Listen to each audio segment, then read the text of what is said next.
சபையை குறித்ததான பக்தி வைராக்கியத்தை குறித்து அதிகமாக அவர் பேச வைத்துக் கொண்டிருக்கிறார். நேற்றைய தினத்தில் கர்த்தருடைய பாதத்தில் உட்கார்ந்து ஆண்டவரை திருச்சபைக்காக வார்த்தைகளை கொடுக்க வேண்டும் என்று சொல்லுகிறதான நேரத்திலே ஆண்டவர் தொடக்கத்தில் பேசுகிறதான காரியம் ஏன் விலகி போனார்கள். ஆண்டவர், என் வாழ்க்கையில் அநேக காரியங்களை நான் நல்லவனாக இருக்கிறேன், என் குடும்பத்திற்கு அநேக காரியங்களை செய்கிறேன், நண்பர்களுக்கு செய்கிறேன். ஆனால் ஒரு சூழ்நிலையில எல்லாரும் என்னை விட்டு விலகி போகிறார். இது தொடக்கத்தில் இப்படி எழுதி கொண்டு வந்ததான காரியங்கள் நடுவில் வரும்பொழுது ஆண்டவர் சில காரியங்களை உணர்த்தினார். உடைகிறேன், அதனால் நான் உடைக்கிறேன். என் அன்பு தேவ பிள்ளைகளே, எனக்கு புரியல. ஆண்டவரே, என்ன ஒரு வார்த்தை மாத்திரம் கொடுக்குறீங்க, உடைகிறேன், அதனால் உடைக்கிறேன். அது ஆண்டவர் எல்லாவற்றையும் கொடுக்கிறதான நேரத்தில் ஆண்டவருடைய அனாதி அன்பு பொழிவு எடுத்து வாசிங்க. யோபு 19ஆம் அதிகாரம், யோபு 19ஆம் அதிகாரம் 14ஆம் வசனத்தை வாசிக்க கேட்போம். யோபு 19:14. என் பந்து ஜனங்கள் விலகி போனாங்க. என்ன ஜன பந்துக்கள்? ஆண்டவர், ரத்த சம்பந்தம் எல்லாரும் என்னை விட்டு விலகி போறாங்க. ஆண்டவர, என் சிநேகிதர் கூட என்னை மறந்து போகிறார்கள் என்று சொல்லி யோபு ஆண்டவரிடத்தில் ஒரு விண்ணப்பத்தை வைக்கிறார். எனக்கு தெய்வ பிள்ளைய, இன்றைக்கு நாமும் தெய்வ சமூகத்தில் வைத்திருக்கிற காரியம் என்ன தெரியுமா? ஆண்டவர, என் தேசத்திற்குரியவர், என் பாசத்திற்குரியவர், ஆண்டவரே, கணவன் மனைவியா இருந்தாலும் சில நேரங்களிலே அன்பு எங்களை விட்டு விலகி போகிறது. ஆண்டவர, என் அன்பு தெய்வ பிள்ளையே, அவர்கள் மறந்தாலும் அழகாய் நீதிமொழிகளிலே கேள்விப்பட்டது போல தாயின் கருவிலே தோற்றும் முன்னே உன்னை பெயரை சொல்லி அழைத்த ஒருவர் இருக்கிறாரே, அவர் வெளிப்படுத்தி கொடுத்ததான சில காரியங்களை வேதத்தின் வெளிச்சத்திலிருந்து பார்ப்போம். ஏன் மனிதர்கள் விலகுகிறார்கள் என்றால், சூழ்நிலைகள் வருகிறதான நேரங்களிலே மனிதனை விலகி நிற்க வைக்கிறது. யாத்ராகமம் 1ஆம் அதிகாரத்தில் 22ஆம் வசனத்திற்கு நேரம் நாம் போவோம் என்றால், பார்வோன் அங்கே ஒரு கட்டளை கொடுக்கிறார். பார்வோன் கொடுக்கிற கட்டளை என்னவென்றால், ஆண் பிள்ளைகள் எத்தனை பிறக்கிறதோ அவைகள் எல்லாவற்றையுமே நதியில் போடப்பட வேண்டும் என்கிறதான கட்டளை. இந்த கட்டளை மிரியாம் பிறக்கும் பொழுது வரல, ஆரோன் பிறக்கும் பொழுது வரவில்லை, மோசே பிறக்கிறதான நேரத்திலே கட்டளைகள் பார்வோனின் மூலமாய் வருகிறது. என் அன்பு திருச்சபையே, நான் சொல்ல விரும்புகிற காரியம் என்னவென்றால், நீ உன் குடும்பத்திற்கு தரிசனமாய் இருக்கிறாய், நீ உன் வேலை ஸ்தலத்துக்கு தீர்க்க தரிசனமாய் இருக்கிறாய் என்றால், உன் வளர்ச்சி, உன்னுடைய காரியங்கள் வாய்க்க கூடாது, சித்தி பெறக்கூடாது என்பதற்காக அநேக காரியங்கள் நடக்கும். இங்கே யாத்ராகமத்திலே ஒரு காரியம் ராஜாவினாலே போடப்படுகிறது. அநேக குழந்தைகள் நதிக்குள்ளாய் போடப்படுகிறார்கள், தூக்கி வீசப்படுகிறார்கள், உதவி செய்வார் யாரும் இல்லை. அந்த நேரத்தில் யாத்ராகமம் 2ஆம் அதிகாரம் 2ஆம் வசனத்தை பார்ப்போம் என்றால், அங்கே ஒரு ஸ்திரீ கர்ப்பவதி ஆகிறாள், அவளுக்கு ஒரு ஆண் பிள்ளை பிறக்கிறது. என் நண்பு தெய்வ பிள்ளையே, அது அழகுள்ளது, இது என்னை ஆசீர்வதிக்குமே. ஏனென்றால் எல்லா பிள்ளைகளும் தாய்க்கு பார்த்தா எல்லாம் அழகாதான் தோணும். இவள் பார்க்கிறாள், அது அழகுள்ள குழந்தை என்று அவள் பார்க்கிறபடியினாலே அதை 3 மாதம் ஒழித்து வைத்தாள். என் அன்பு தேவ பிள்ளைகளை ஒழித்தும் வைத்தும் அதற்கு மேல முடியல. நடக்கிற காரியத்தை பாருங்க. 3ஆவது வசனத்தை வாசிங்க. அவள் அதை அப்புறம் ஒழித்து வைக்க கூடாமல் ஒரு நாணல் பெட்டியை எடுக்கிறாள். நம்ப தெய்வ பிள்ளைகளை ஆவிக்குரிய கண்ணோட்டத்தோடு இதை பார்க்கிறதான நேரத்தில் கர்த்தர் நோவாவிற்கு ஒரு வேலையை கொடுத்தது போல இந்த குடும்பம் பெற்றெடுத்த பிள்ளைக்காக ஒரு நாணல் பெட்டியை செய்கிறார்கள். என் அன்பு தெய்வ பிள்ளைகளே, உனக்கு ஆபத்துகள் வருகிற நேரத்தில், உனக்கு சோதனைகள் வருகிற நேரத்தில், உனக்கு பாடுகள் வருகிற நேரத்தில் நீ தெரிந்து கொள்ள வேண்டிய ஒரு காரியம், ஆண்டவர் எனக்கு சகாயராய் அநேக காரியங்களை செய்வார். இங்கே இந்த குடும்பம் இந்த பிள்ளைக்காக ஒரு நாணல் பெட்டியை செய்து அதிலே பிசினும் கீழும் பூசி அதிலே பிள்ளையை வளர்த்தி. என் அன்பு தேவ பிள்ளைகளே, பிசினும் கீழும் என்று சொல்லுகிறதான நேரத்தில், ஆவிக்குரிய மண்டலத்தில் பார்க்கிறதான நேரத்தில், என் ஜெபம், என் வேதம் இது எனக்குள்ளாக பூசப்பட்டு இருக்கும் என்றால் ஆண்டவர் என்னை பிள்ளையாய் வளர்ப்பார். பெட்டிக்குள்ள வச்சதா இருக்கணும், ஆனால் என் ஆண்டவருடைய பார்வை எப்படி இருக்கிறது என்றால், என்னை ஆண்டவர் ஒரு பெட்டிக்குள்ளாய் வைத்தாலும் சரி, என்னை சிறைச்சாலைக்குள் வைத்தாலும் சரி, என்னை குழிக்குள் போட்டாலும் சரி, என்னை அந்த இடத்தில் என் ஆண்டவர் என்னை வளர்ப்பார். எத்தனை விசுவாசிங்க? வேதத்திலே போட்டிருக்க வேண்டிய காரியம் நாணல் பெட்டிக்குள் வைத்து, ஆனால் வேதம் சொல்லுகிறது நாணல் பெட்டியிலே பிள்ளையை வளர்த்தி நதியோரமாய் நாணலுக்குள்ளே வைத்தார். என் அன்பு தேவ பிள்ளைகளை, இதுக்கு மேல காப்பாற்ற முடியாது. பெட்டிக்குள்ள வச்சாச்சு, கொண்டு போய் நாணல் புல்லுக்குள்ளாக வச்சுட்டாங்க. என் அன்பு தேவ பிள்ளைகளை, இப்போ பிள்ளை இருக்கிற பிள்ளைக்கு உதவி கிடையாது, அந்த பிள்ளையை காப்பாற்ற முடியாது. பெற்றெடுத்த தாயாரால் கூட வர முடியவில்லை. தமக்கை உள்ளே வைத்து நைல் நதியில் வைத்து 4ஆம் வசனம் சொல்லுகிறது, அதற்கு என்ன சம்பவிக்கும் என்பதை அறியும்படி அதில் தமக்கை தூரத்தில் நின்று கொண்டிருந்தால். என் அன்பு தேவ பிள்ளைகளே, இரத்த சம்பந்த உறவுகளா இருந்தாலும் ஒரு சூழ்நிலை வருகிறதா நேரத்தில் உனக்கு உதவி செய்ய முடியாது, அந்த தூரத்தில் தான் நிற்க வேண்டும்.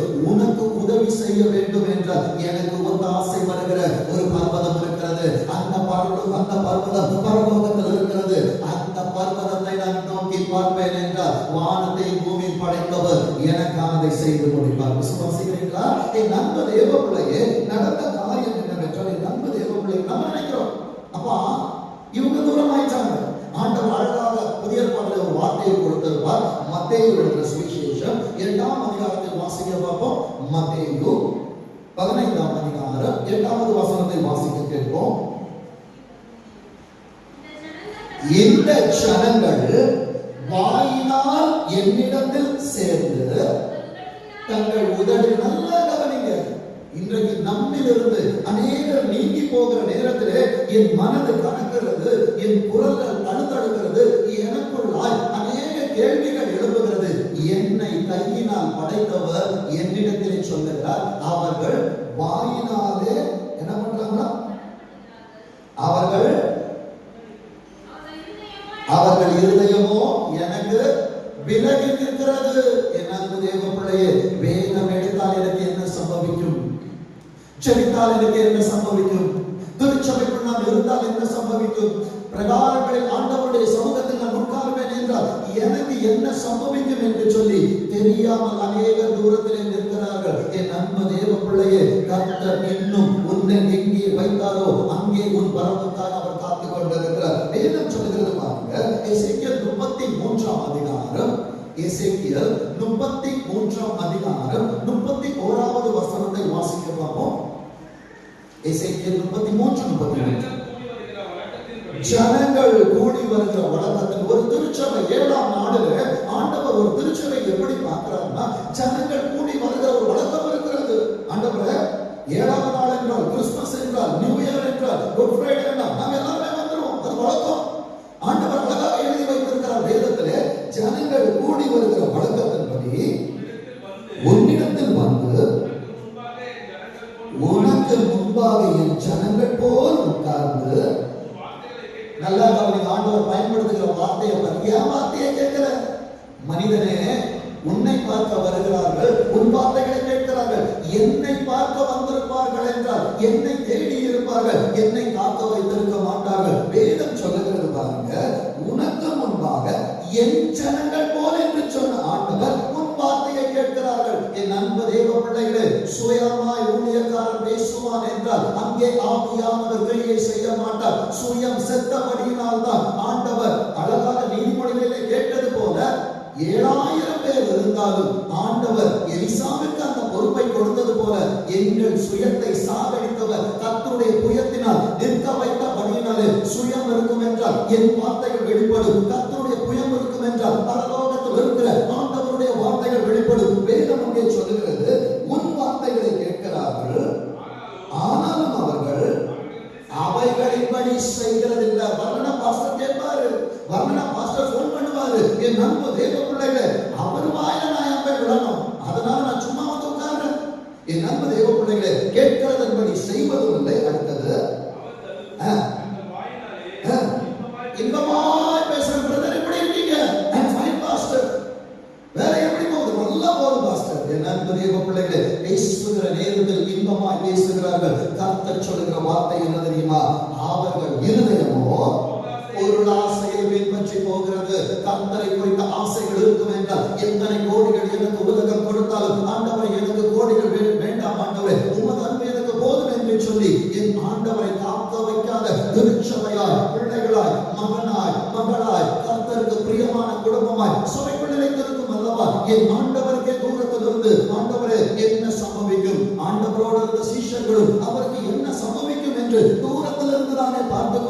சொல்லுகிறார்கள், இன்றைக்கு நான் அவருக்கு சீஷன் கிடையாது, அவருக்கு நான் பிள்ளையா இருக்கிறேனே. என் தகப்பன் வருவாரு, என்னோடு பேச வருவாரு. ஏதேன் தோட்டத்திலே குளிர்ச்சியான நேரத்திலே வந்து ஆதாம் பாவம் செய்தான் என்பதை அறிந்திருந்து அவன் என்ன சொல்வான் என்பதை பார்க்க வேண்டும் என்று, ஆதாமே நீ எங்கே இருக்கிறாய் என்று சொல்லி கேட்டாரு. இன்றைக்கு இந்த திருச்சபையிலே கர்த்தருடைய வார்த்தைகள் ஆவியானவர் உலாவிக் கொண்டிருக்கிற நேரத்திலே வராது இருக்கிற ஒவ்வொரு பிள்ளைகளை பார்த்து, உள்ளே இருக்கிறவர் தூரத்தில் இருக்கிறவர்களை பார்த்து பெயரை சொல்லி அவர் அழைக்கிற நேரத்திலே என் சத்தம் அவருக்கு கேட்கப்படாது. என் அன்பு தேவ பிள்ளைகளை, பெட்டி திறக்கப்பட வேண்டும் என்றால், எனக்கான சகாயங்கள் வர வேண்டும் என்றால் கர்த்தரின் ஆதரவுகள் எனக்கு இருக்க வேண்டும். என் அன்பு தேவ பிள்ளைகளை, அறிஞர்கள் எழுதுகிற நேரத்தில் எழுதுறாங்க, நைல் நதியில நிறைய முதலைகள் இருக்குமா. ஏன் இந்த நாணல் பெட்டியை செய்தார்கள் என்றால், நாணல் வாசனை முதலைக்கு பிடிக்காது.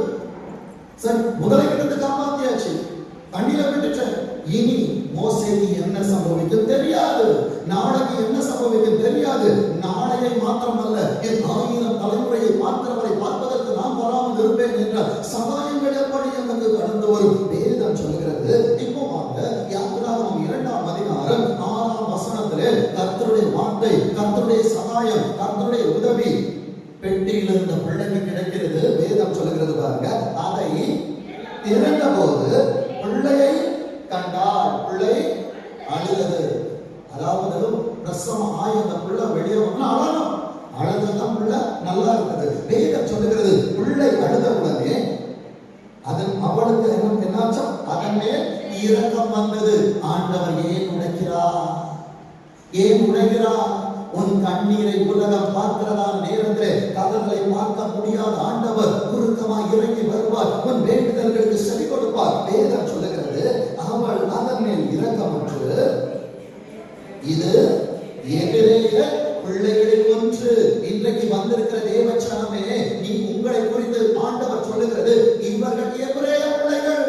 எபிரேய பிள்ளைகளாய் இருந்திருப்பீர்கள் என்றால் இன்றைக்கு கர்த்தருடைய வார்த்தையை கேட்க உட்கார்ந்திருப்பீங்க. இல்ல ஆண்டவரே, எனக்கு எகிப்து முக்கியம் என்று சொல்லுவீர்கள் என்றால் பேர் கிறிஸ்தவன், ஆனால் கிறிஸ்துவுக்குள் இல்லாதவன். வேதம் சொல்லுகிறது, 9ஆம் வசனம் சொல்லுகிறது பாருங்க, பார்வோனுடைய குமாரத்தி அவளை நோக்கி, நீ இந்த பிள்ளையை எடுத்துக்கொண்டு போய் அதை எனக்கு வளர்த்துடு. என் அன்பு தேவ பிள்ளையே, ஒரு நாளிலே ஒரு பிள்ளையை நீ எவ்வளவு தான் வளர்த்தாலும் படிப்பதற்கு வெளியே அனுப்பணும்.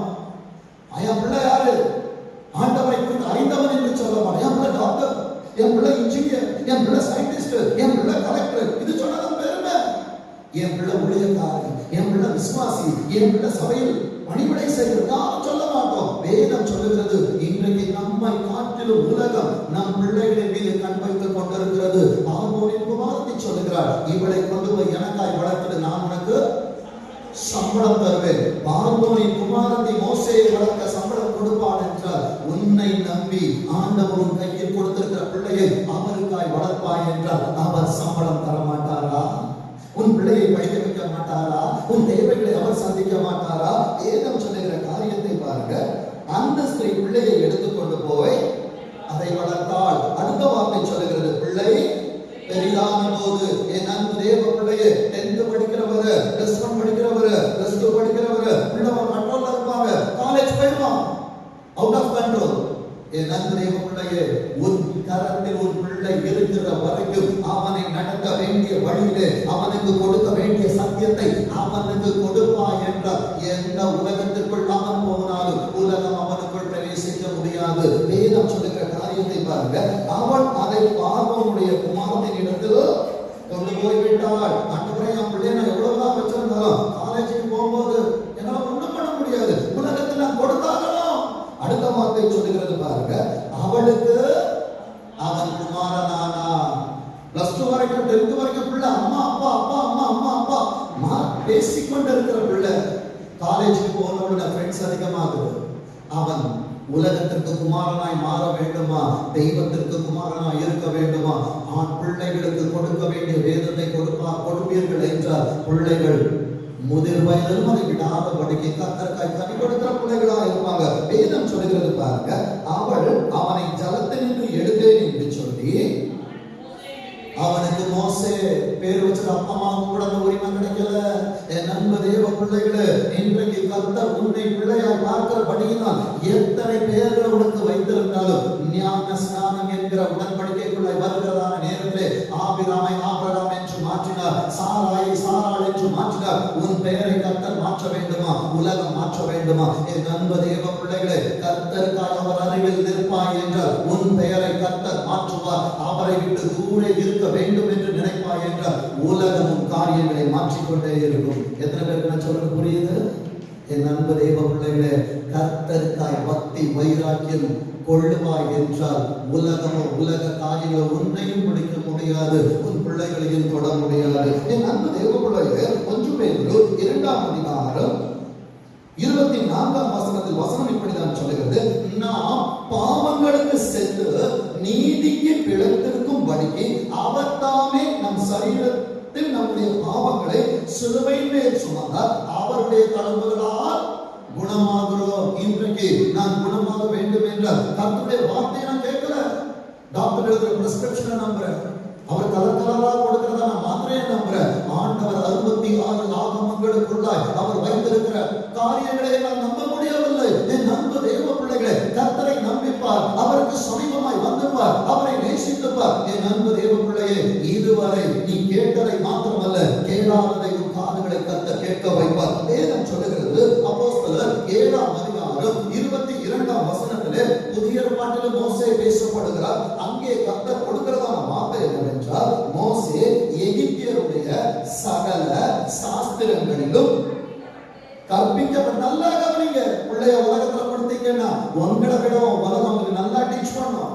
இன்னைக்கு நம்ம சோம்பேறித்தனம் பண்றோம், பைபிள் எடுத்து படின்னு சொல்றதுக்கு நமக்கு சோம்பேறித்தனமா இருக்கு, பிள்ளைய முட்டி போட்டு செவின்னு சொல்றதுக்கு நமக்கு வருத்தமா இருக்கு. இன்றைக்கு நீ இதை மறப்பாய் என்றால் பிற்காலத்துல உலகம் அவர்களுக்கு அழகாய் சொல்லிக் கொடுக்கும். எகிப்தின் சாஸ்திரங்கள் என்ன தெரியுமா? மந்திர தந்திரங்கள், பெற்றோரை விட்டு விலகுவது, பெற்றோருக்கு எதிராக காரியங்களை செய்வது. என் அன்பு தேவ பிள்ளையே, வேதம் சொல்லுகிறது பாருங்க, சகல சாஸ்திரங்களிலும் கற்பிக்கப்பட்டு வாக்கிலும் சொல்லிலும் வல்லவனானா, வேதத்திலும் ஜபத்திலும் வல்லவனாக வேண்டியதான பிள்ளைகள் இன்றைக்கு உலகத்தின் காரியத்தில் வல்லவராகிறார்கள். அதற்கு நாம் மார்த்தட்டி சந்தோஷப்பட்டு இருக்கிறோம். என் அன்பு தேவ பிள்ளையே, இன்றைக்கு அவன் வல்லவனாவான் என்றால் 80 வயதோ 100 வயதோ அவனுக்கு இங்கே சம்பளம் கிடைக்கும். 100 வயது முடிந்தவுடனே பரலோகத்திற்கு வருகிற நேரத்தில் அங்கே ஆண்டவர் அவனிடத்திலே காரியங்களை கேட்கிற நேரத்தில், ஆண்டவர் எங்க அப்பா எனக்கு சொல்லிக் கொடுக்கலப்பா, எங்க அம்மா எனக்கு சொல்லிக் கொடுக்கல, ஆண்டவரே எத்தனை பரிதாபத்திற்குரிய காரியமா இருக்கும் என்று நிதானித்துக் கொள்ளுங்கள். என் அன்பு தேவ பிள்ளையே, எதை பிள்ளைகளுக்கு செய்தாலும் செய்யாவிட்டாமல் போனாலும் என் பிள்ளையை நான் கர்த்தருக்குள் வைத்திருக்கிறேனா, என் குடும்பத்தை நான் கர்த்தருக்குள் நடத்துகிறேனா, நான் கர்த்தருக்குள் இருக்கிறேனா என்று சொல்லி நான் ஆண்டவருக்குள் வளருகிற அனுபவத்தை நான் கொடுக்கிறவனாய் இருக்க வேண்டும். வேதம் சொல்லுகிற காரியத்தை பாருங்க, 11 யாத்ராகமம் 2ஆம் அதிகாரத்துல 11ஆம் வசனத்தில் 2ஆம் பகுதி சொல்லுகிறது, மோசே பெரியவனான காலத்தில், என் அன்பு தேவ பிள்ளைகள் வளருகிறதான காலத்துல இவனுக்குள் ஒரு வைராக்கியம் இருந்தது. அவன் எகிப்தின் சாஸ்திரங்களில் வளர்க்கப்பட்டாலும் எகிப்தின் சம்பிரதாயத்தில் வளர்க்கப்பட்டாலும் வளர்த்தது யார் தெரியுமா? பார்வோனின் குமாரத்தை இடத்து கொண்டு போய் விடுவது வரைக்கும் ஒரு எபிரேய ஸ்திரீ வளர்த்தார். கர்த்தரின் தாய் அவளை வளர்த்தார். வளர்த்தபடியினாலே மோசேக்கு வேதத்தை கொடுத்தபடியினால் சாஸ்திரங்களை காட்டிலும் வேதம் பிள்ளையின் மனதிலே ஆழம் பதிந்திருந்தது. ஆழம் பதிந்திருந்தபடியினாலே யாத்ராகமம் 2ஆம் அதிகாரம் 12ஆம் வசனத்தின் 2ஆம் பகுதி சொல்லுகிறது, எகிப்தியனை வெட்டினார், எபிரேயனை வெட்டவில்லை. பார்வோனின் குமாரத்தியாக இருந்தாலும் உன் பிள்ளைகளை உலகம் தொட வேண்டும் என்று நினைத்தாலும் கர்த்தருக்குள் நீ பிள்ளையை வளர்ப்பாய் என்றால் நீ தேவையில்லை, உன் பிள்ளை இந்த உலகத்தை ஜெயிக்கும். விசுவாசிக்கிறீங்களா? ஜெயிப்பதற்கு நான் கற்றுக் கொடுக்க வேண்டும் அல்லவா? நான் தெய்வத்தை காட்ட வேண்டும் அல்லவா? 30 ஞாயிறு ஆராதனையில் ஈசாக்கை போல பலிபீடத்தில் வைத்து கர்த்தருடைய சத்தத்தை கேட்க பண்ண வேண்டும் அல்லவா? இன்றைக்கு பிள்ளைகளை திருச்சபைக்குள்ளாய் வைத்து தேவ சத்தத்தை கேட்டு வளர்க்கிற பெற்றோர்களை எழுதி வைத்துக் கொள்ளுங்கள். உங்கள் பிள்ளைகளை சத்துரு தொட முடியாது.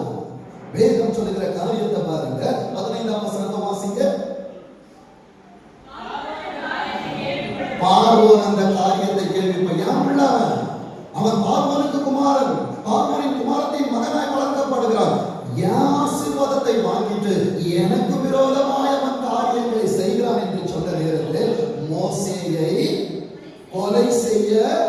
வகை தேடினான். என் அன்பு தேவ பிள்ளையே, இப்போ வளர்ப்பு பெற்றோரின் வீட்டிலும் அவர்கள் தூரமாக்கப்படுகிறான். மோசேக்கு புரியல. இன்றைக்கு சில காரியங்கள் விளங்காது, இன்றைக்கு சில காரியங்கள் புரியாது. ஏன் ஆண்டவரே, வேதத்தை எடுத்தால் எனக்கு இத்தனை துன்பங்கள் வருமா? நான் ஜெபம் செய்ய வேண்டும் என்று வைராக்கியம் காண்பித்தேன் என்றால் உலகம் என் மேலே இத்தனை வன்மம் கொள்ளுமா? என் அன்பு தேவ பிள்ளைகளே, முடிவு பரியந்தம் நிலைத்தது. ஜீவ கிரீடத்தை உனக்காய் ஒருத்தர் சுமந்து கொண்டிருக்கிறார். வேதம் சொல்லுகிற காரியத்தை பாருங்க. பார்வோன் அந்த காரியத்தை கேள்விப்பட்ட போது மோசேயை கொலை செய்ய வகை தேடினார். மோசே மீதியான் தேசத்தில் போய் தங்கி ஒரு துறவண்டையில உட்கார்ந்தான். என் அன்பு தேவ பிள்ளையே, ஆகாருக்கு தோளிலே துருத்தி இருந்தது. ஆனால் ஆண்டவர் மோசே அவருக்காய் பக்தி வைராக்கியம் காண்பித்தபடியினாலே வேதம் அழகாய் சொல்லுகிற காரியத்தை பாருங்க. அங்கே ஆண்டவர் அவனுக்கு துருத்தியை கொடுக்கவில்லை, துறவை காண்பித்தார். அவன் துறவண்டை போய் உட்கார்கிறான். என் அன்பு தேவ பிள்ளையே, ஒரே ஒரு காரியத்தை சொல்லுகிற, ஆண்டவருக்காய் நீ பக்தி வைராக்கியம் கொள்ளுவாய் என்றால் உன் எதிர்காலம் கேரண்டி, உன்னுடைய ஃபியூச்சர் கேரண்டி. வேதம் அங்கே சொல்லுகிற காரியத்தை பாருங்க. 16வது வசனத்திலே, மீதியான் தேசத்து ஆசாரியனுக்கு 7 குமாரத்திகள் இருந்தார்கள். 7 குமாரத்திகளை 7 நாளா வச்சுட்டான். என் அன்பு தேவ பிள்ளையே, இவன் துறவண்டையிலே உட்கார்கிறான். அங்கே 7 குமாரத்திகள் வருகிறார்கள். அந்த 7 குமாரத்திகள் ரெகுவேல் என்கிற ஆசாரியனின் குமாரத்திகளாக இருக்கிறார்கள். கர்த்தர் எங்கே நடத்துகிறார், எப்படி நடத்துகிறார் புரியாது. விட்டுப்படுங்க.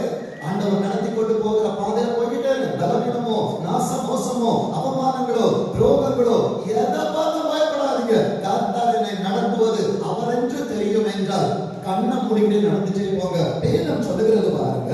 17வது வசனம் சொல்லுகிறது, அப்பொழுது மேய்ப்பர்கள் வந்து அந்த பிள்ளைகளை துரத்துகிறார்கள். வேதம் சொல்லுகிறது, மோசே எழுந்திருந்தான். என் அன்பு தேவ பிள்ளைகளே, இவனுக்கு பிரச்சனைன்னு வரும்போது எல்லாரும் தூரத்துல இருக்கிறாங்க. ஆனால் கர்த்தருக்காய் நிற்கிற ஒரு தேவ பிள்ளை, தன்னோடு இருப்பவர்களுக்கு ஒரு பிரச்சனை வரும் என்றால், மற்றவர்களுக்கு ஒரு பிரச்சனை வரும் என்றால், அவன் மற்றவர்களை போல் இருக்க மாட்டான். அவன் தன் நிலை மறந்து எழுந்திருப்பான். வேதம் சொல்லுகிறது, தூசியை உதறிவிட்டு எழுந்திரு. இன்றைக்கு எத்தனை தூசிகள் நம்மை படித்திருந்தாலும், ஆண்டவரே, ஜெபிக்க முடியாத தூசி இருக்கிறது, வேதம் வாசிக்க முடியாத தூசி இருக்கிறது, உம்மோடு பேச முடியாத தூசி இருக்கிறது. இந்த ஆராதனையில நான் அவைகளை உதறிவிட்டு எழுந்திருக்க எனக்கு பலன் தாங்கன்னு சொல்லி கேளுங்க. வேதம் சொல்லுகிறது, அவன் எழுந்திருந்து அவர்களுக்கு துணை நின்று அவர்களுடைய ஆடுகளுக்கு தண்ணீர் காட்டினான். இன்றைக்கு ஆண்டவருடைய அன்பு தெரியாமல், ஆண்டவர் என்னை எப்படி நடத்துவார், வலது கைக்கும் இடது கைக்கும் வித்தியாசம் அறியாத அநேக ஜனங்கள் இருக்கிறார்களே, இவர்களுக்கு அமர்ந்த தண்ணீர்கள் அண்டையில் நடத்துவது யாரா இருக்கிறாங்க? நாம அவங்களுக்கு சொன்ன எனக்கு பிரச்சனை வரும். என் அன்பு தேவ பிள்ளையே, மோசே உட்காரவில்லை. எகிப்திலே ராஜகுமாரனாய் வளர்க்கப்படுகிறவன் மீதியான் தேசத்துல யார் இருக்கிறாங்கன்னு தெரியாது.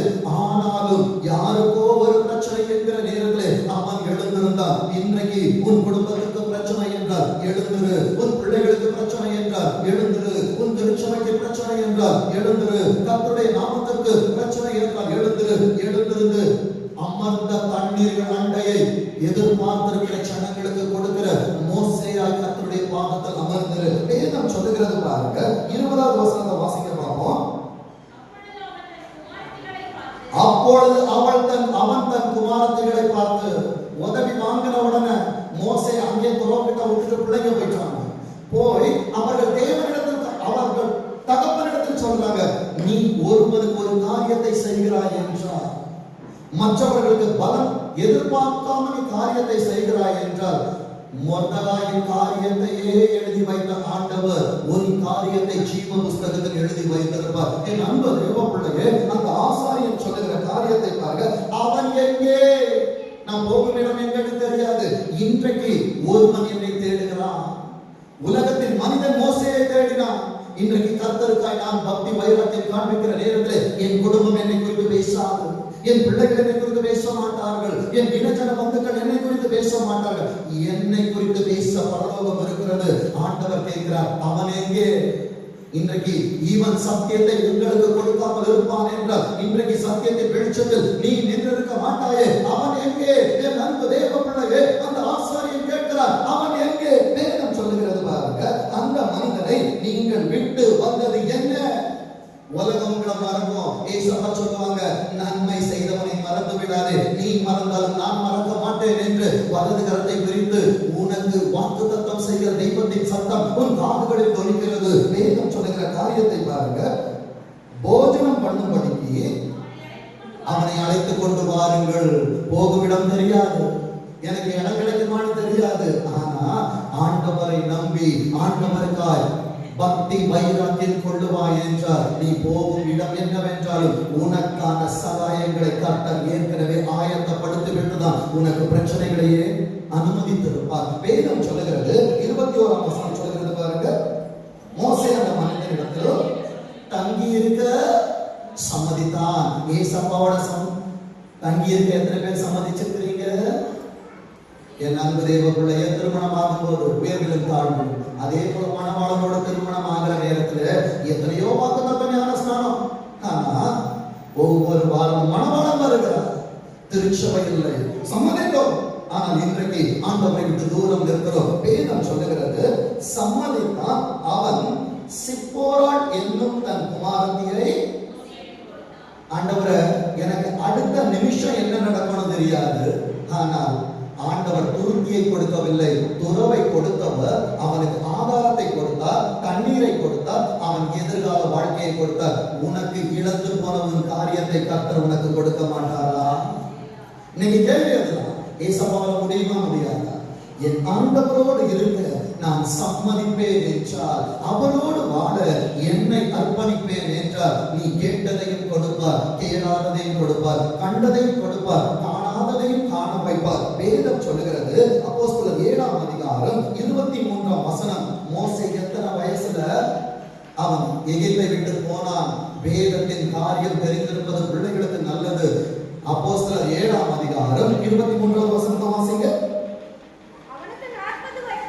மோசேக்கு எத்தனை வயசு? 40 வயசு. என் அன்பு தேவ பிள்ளைகள், கர்த்தருக்காய் உறுதியாய் நின்றான். 7 குமாரத்திகள் வந்தார்கள்.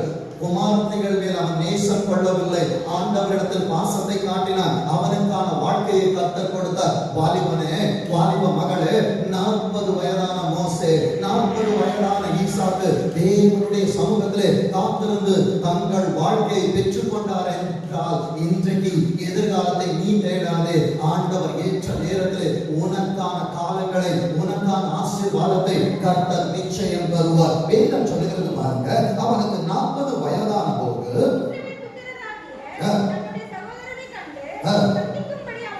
40 வயசானவனே, எனக்கு பார்வனின் குமாரத்தி வீட்டில் இருக்கிறான், ஆனா என் சகோதரர்களை நான் பார்க்க வேண்டும் என்கிற ஆசை அவனுக்கு வருகிறது. 25ஆம் வசனம் சொல்லுகிறது, தன்னுடைய கையினாலே தேவன் தங்களுக்கு ரட்சிப்பை தருவார் என்பதை தன்னுடைய சகோதரர் அறிந்து கொள்வார்கள் என்று அவன் நினைத்தான். கையில பட்டயத்தை எடுத்தான். ஒருத்தனை காப்பாற்ற முடிஞ்சது, க்ஷணத்தை காப்பாற்ற முடியவில்லை. இந்த வைராக்கியம் அவனுக்கு 40 வயதில் வந்தது. இன்றைக்கு எனக்கு இத்தனை வயதிலும் ஆண்டவருக்காக நான் எகிப்தியனை, உலகத்தை அழித்து பரலோக ராஜ்யத்திற்காக நான் பிள்ளைகளை சேர்க்க வேண்டும் என்கிற வைராக்கியம் எனக்கு வரல. என் அன்பு தேவ பிள்ளையே, இந்த வைராக்கியம் கர்த்தருடைய பார்வையிலே பிரீதியாய் கண்டது. வேதம் சொல்லுகிறது பாருங்க, உங்களிடத்தில் வாசிக்க பார்ப்போம். தன்னுடைய கையினாலே தேவன் தங்களுக்கு ரட்சிப்பை தருவார் என்பதை தன்னுடைய சகோதரர் அறிந்து கொள்வார்கள் என்று அவன் நினைத்தான். அவர்களோ அதை அறியவில்லை. என் அன்பு தேவ பிள்ளையே, எவ்வளவு வேதனையா இருக்கும் பாருங்க. நானும் உங்களுக்கு சப்போர்ட் பண்றேன், ஆனா என்னை யாரும் ஆதரிக்கவில்லை. ஏன் ஆண்டவர் மோசேயை விட்டு தள்ளி நிற்கிறார்? என் அன்பு தேவ பிள்ளைகளை, ஏற்கனவே தியானித்தோம். மோசே எகிப்தின் சாஸ்திரங்களில் கற்று தேர்ந்தவன். இந்த படிப்பை வச்சிருந்தா என்ன கேட்ட சொல்லுவாங்க, ஒரு 10 வருஷத்துக்கு முன்னாடி நான் லாஜிஸ்டிக்ஸ்ல இருக்கிறேன், யார் வேலை கட்டல என்னால வேலைக்கு வைக்க முடியும், நான் உயர்வோடு இருக்கிறேன். 2014 உடைச்சாரு, 8 மாசம் வீட்டுல உட்கார வச்சாரு. என் அன்பு தேவ பிள்ளைகளே, உடையும் பொழுது தெரியாது, ஏன் உடைக்கிறான் என்பது புரியாது. உடைக்கிற நேரத்திலே, உடைக்க அர்ப்பணிக்கிற நேரத்திலே, புரியவன் உன்னை மறுபடியும் உருவாக்குகிற நேரத்திலே அப்ப சொல்லுவோம், வேண்டும் என்றார். எனக்கு உபத்திரவம் வேண்டும். வேதம் சொல்லுகிற காரியத்தை பாருங்க. 30வது வசனத்தை வாசிங்க. 40 வருஷம் சென்ற பின்பு, அடுத்த 40 வருஷம் சென்ற பின்பு சீனாய் மலையின் வனாந்திரத்துல கர்த்தருடைய தூதனானவர் முச்செடி எரிகிற அக்கினி ஜுவாலையில் அவனுக்கு தரிசனம். இதே காரியம் யாத்ராகமம் 3:2 சொல்லப்பட்டிருக்கும். ஏன் தெரியுமா? துன்பத்தை கண்ட வருஷங்களுக்கு சரியாய் மாத்திரம் மகிழ்ச்சி மாத்திரம் அல்ல, உலகத்தில் இருக்கிற காரியம் மறக்கப்படுவதற்கு 40 வருஷம் நீ பார்ப்பனின் குமாரத்தியாய் இருந்தாய். 40 ஆண்டு உனக்கு ஐடென்டிட்டியே இல்லை. 40 வருஷம் ஆண்டவரை பார்க்கவும் வரல. 40வது வருஷத்துல 80வது வயதுல கர்த்தர் மோசேயை சந்திக்க வந்தார். இன்றைக்கு ஏசப்பா ஏன் தள்ளி நிற்கிறீங்க? ஏன் எனக்கு உதவி செய்ய மாட்டீங்க? ஏன் ஆண்டவரே என் காரியங்களை நீங்க பார்க்க மாட்டீங்க? நம்ம அப்படி நினைக்கிறோம். ஆனால் ஆண்டவர் செய்த காரியங்கள் என்ன தெரியுமா? யாத்திராகமம் 3ஆம் அதிகாரம், யாத்திராகமம் 3ஆம் அதிகாரம் 14வது வசனத்தை வாசிங்க பார்ப்போம். அதற்கு தேவன், இதுதான் பதில். ஆண்டவர்கிட்ட அநேக கேள்விகளோடு வந்திருக்கிறீங்கன்னா பதில் இதுதான். நான் எப்படிதான் இருக்கிறேன்? நான் இன்னைக்கு அப்படியே தான் இருக்கிறேன். ஞானஸ்நானம் அன்னைக்கு என் கூட உடன்படிக்கை பண்ணீங்களே, அன்னைக்கு நான் எப்படி இருக்கிறேன்? அப்படிதான் இருக்கிறேன். நீங்க மாறிட்டீங்க, நான் மாறவே இல்லை, இருக்கிறவராகவே இருக்கிறேன் என்று மோசேயுடனே சொல்லி, இருக்கிறேன் என்பவர் என்னை உங்களிடத்தில் அனுப்பினார். இன்றைக்கு கர்த்தர் இருக்கிறவராய் உங்களை சந்திக்க வந்திருக்கிறார். வேதம் சொல்லுகிறது பாருங்க. யாத்திராகமம் 4ஆம் அதிகாரம் 10வது வசனத்தை வாசிங்க பார்ப்போம்.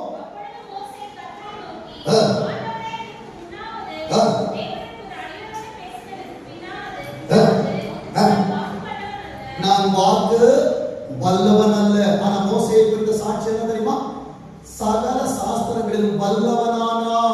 40 வருஷம் ஆட்டுக்கு பின்னால் ஆண்டவர் ஓட வச்சாரு. என் நண்ப தேவ பிள்ளைகளே, ஊழியத்திற்கு வருகிற தொடக்கத்துல ஊழியம் எப்படி பண்ணணும்னு தெரியாது. நிறைந்த சபை புரியல, அருமை தெரியல. உடைத்து ஆண்டவர் கொண்டு போகிற நேரத்துல பாட்டு பாட தெரியாது, ஆராதனை நடத்த தெரியாது, வசனம் மாட்டு போவோம். ஆனா எங்க நிறுத்தணும், எப்படி சொல்லணும்னு தெரியாது. வாக்கு வல்லவனை உடைத்தார். 40 ஆண்டுகளுக்கு பின்னாக அலை விட்டு வேதம் சொல்லுகிறது, நான் திக்குவாயும் உன்னுடைய குவாலிஃபிகேஷனை நீ பரலோகத்துக்கு கொண்டு போய், நான் எம்ஃபில் படிச்சிருக்கிறேன் ஆண்டவரே, நான் பிஹெச்டி முடிச்சிருக்கிறேன் ஆண்டவரே, உலகத்துல இருக்கிற எல்லா படிப்பும் படிச்சிருக்கிறேன் நான் இடம். என் ஆண்டவர் உன்னை உலகத்திற்கு எப்படி அனுப்பினாரோ அதுபோதும் அவர் உன்னை உருவாக்க. அவருக்கு படிப்பு தேவையில்லை, அவருக்கு அந்தஸ்து தேவையில்லை, அவருக்கு உயர்வுகள் தேவையில்லை, அவருக்கு படிப்பு தேவையில்லை. நீ போதும் அவருக்கு. ஆனா நம்ம தான் என்ன நினைக்கிறோம் தெரியுமா? ஏசப்பா என்கிட்ட பணம் இல்லை, நான் உன்கிட்ட கேட்டேனா? எனக்கு அழகில்லை ஏசப்பா, நான் உன்கிட்ட கேட்டேனா? நமக்கு நாமே காரணங்களை சொல்லி ஆண்டவரை விட்டு தள்ளி நிற்கிற என் அன்பு சகோதரா சகோதரி, இந்த ஆராதனையிலே அவரை விட்டு தள்ளி நிற்காதே, அவரை அணைத்துக் கொள். வேதம் சொல்லுகிற காரியத்தை பாருங்க. யாத்ரா 12ஆம் வசனத்துல 2ஆம் வாக்கியம் சொல்லுகிறது, நீ போ. ஆண்டவர் என்ன சொல்றாரு? நம்ம சொல்லலாம், ஏசப்பா உலகம் கேட்கும் போது குவாலிஃபிகேஷன் அள்ளி வீசுறோம். இன்டர்வியூக்கு போனா நான் டபுள் டிகிரி முடிச்சிருக்கேன், இத்தனை வருஷம் எக்ஸ்பீரியன்ஸ் இருக்கு. ஆனா ஆண்டவருக்காக ஒரு டிராக்ஸ் ஊழியத்துக்கு போன சொன்னா, பாஸ்டர் எனக்கு தெரியாது பாஸ்டர். ஆனா எத்தனை கம்பெனி தெரியாத முகத்தை பார்க்க ஓடுற, ஃபைல தூக்கிட்டு ஓடுறோம், ரெக்கமெண்டேஷன் லெட்டருக்கு ஓடுறோம். என் ஆண்டவரை ரெக்கமெண்ட் பண்றதுக்கு தெருவில் ஓடுவதற்கு எனக்கு மனம் இல்லையே. காரணங்களை சொல்லுகிறதான என் அன்பு திருச்சபையே, இன்றைக்கு ஆண்டவர் உன்னிடத்தில் கேள்விகளை கேட்டுக் கொண்டிருக்கிறார். என்ன பதில் சொல்ல போறோம்? வேதம் சொல்லுகிற காரியத்தை பாருங்க. நீ மந்தனாக இருக்கிறன்னு சொன்னாலும் சரி, எனக்கு கை வலிக்குது, கால் வலிக்குது, முதுகு வலிக்குது, நடக்க முடியல, ஓட முடியல, பார்க்க முடியலன்னு சொன்னாலும் இன்றைக்கு கர்த்தருடைய வார்த்தை உனக்கு நேராக வருகிறது. நீ போ. நான் எங்க இருப்பேன்? நான் எங்க நீ குறைன்னு சொல்றியோ நிறைவானவர் வருவார். நிறைவானது வரும் பொழுது குறை போகமா போவாங்க. நம்ம எல்லாம் குறைதாங்க. நான் குறை மாசத்துல பிறந்தவன் தான், நான் குறைதான். ஆனா நிறைவானவர் வந்து என்னை நிறைந்து இத்தனை பிள்ளைகளுக்கு ஆசீர்வாதமாய் வைத்திருக்கிறார் என்றால், இன்றைக்கு உன் வாழ்க்கையிலே பலவீனம் ஒரு குறை, பொருளாதாரம் ஒரு குறை, அவமானம் ஒரு குறை. இந்த குறைகளில் ஆண்டவர் வரமாட்டாரா? ஆண்டவர் உன் ஆசீர்வாதத்துக்குள் வரமாட்டார், உன் சாபத்துக்குள் வருவார். இன்றைக்கு அவர் வாழ்க்கையை நான் வாழ்ந்து கொண்டிருக்கிறேன். இந்த வாழ்க்கை நீர் தந்தது. எத்தனை பேர் சொல்ல முடியும்? இந்த வாழ்க்கை நீங்க தந்தது ஏசப்பா, இது எங்களால் உண்டானது அல்ல, இது உங்களுடைய ஈவு. ஆண்டவரே, வேதம் சொல்லுகிற காரியத்தை பாருங்க.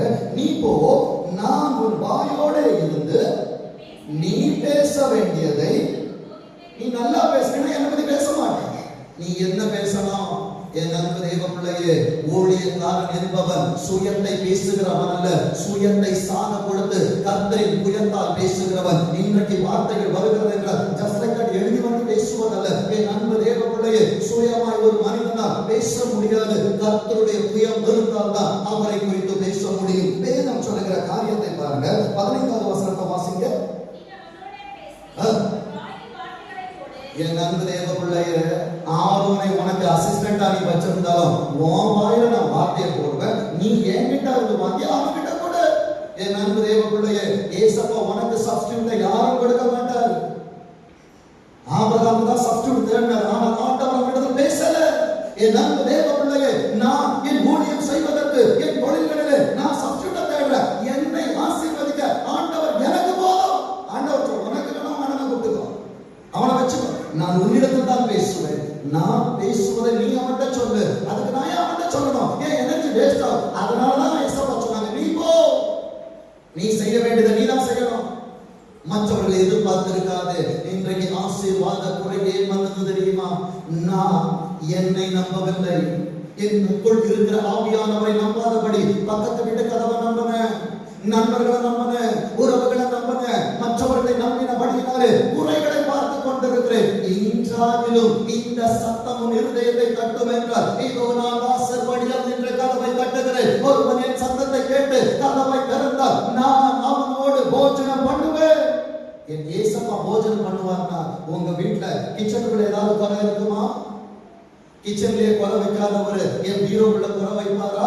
இன்றைக்கு அவரை நான் கூப்பிடவில்லை, அவரை அழைக்க எனக்கு விருப்பம் இல்லை. இன்றைக்கு உண்மையாய் கூப்பிட்டுப்பார். நீ கூப்பிடுவதற்கு முன்பே இருக்கிறவராகவே உன் கூட இருக்கிறேன் என்பவர் தன்னை உனக்கு வெளிப்படுத்துவார்.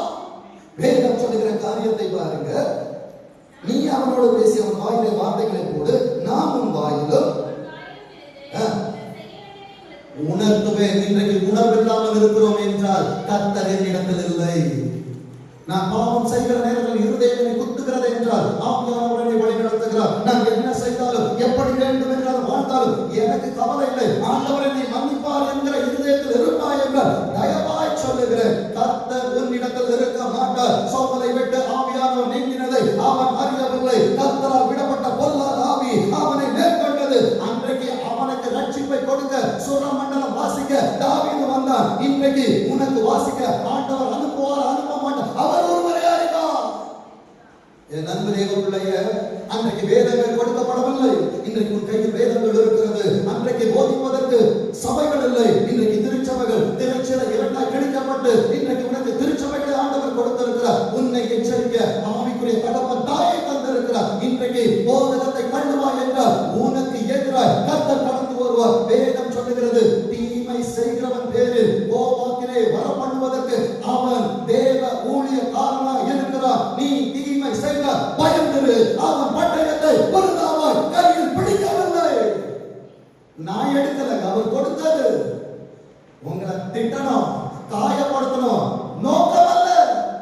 ஆசீர்வாதத்தை கொடுத்தோம்னா சபை நிரம்பும். என் அன்பு தேவர்களே, இங்கே சபை நிரம்பி என்ன பிரயோஜனம்? கையினால் கட்டப்பட்ட கட்டடத்தில் நான் வாசமா இருக்க மாட்டேன். பரலோகத்தில் நான் என் பிள்ளைகளை வாசம் செய்ய கூட்டிக் கொண்டு போக வேண்டுமே. நான் பட்டயத்தை கையில் எடுப்பேன் என்றால் அது இருபுறம் கருக்குள்ள பட்டயம். ஒன்னைய வேண்டும், என்னைய வேண்டும். தீமை செய்தால் தேவ சமூகத்தில் நாம் பயந்திருக்க வேண்டும் அல்லவா? வேதம் சொல்லுகிற காரியத்தை பாருங்க. 19ஆம் வசனத்தை வாசிங்க.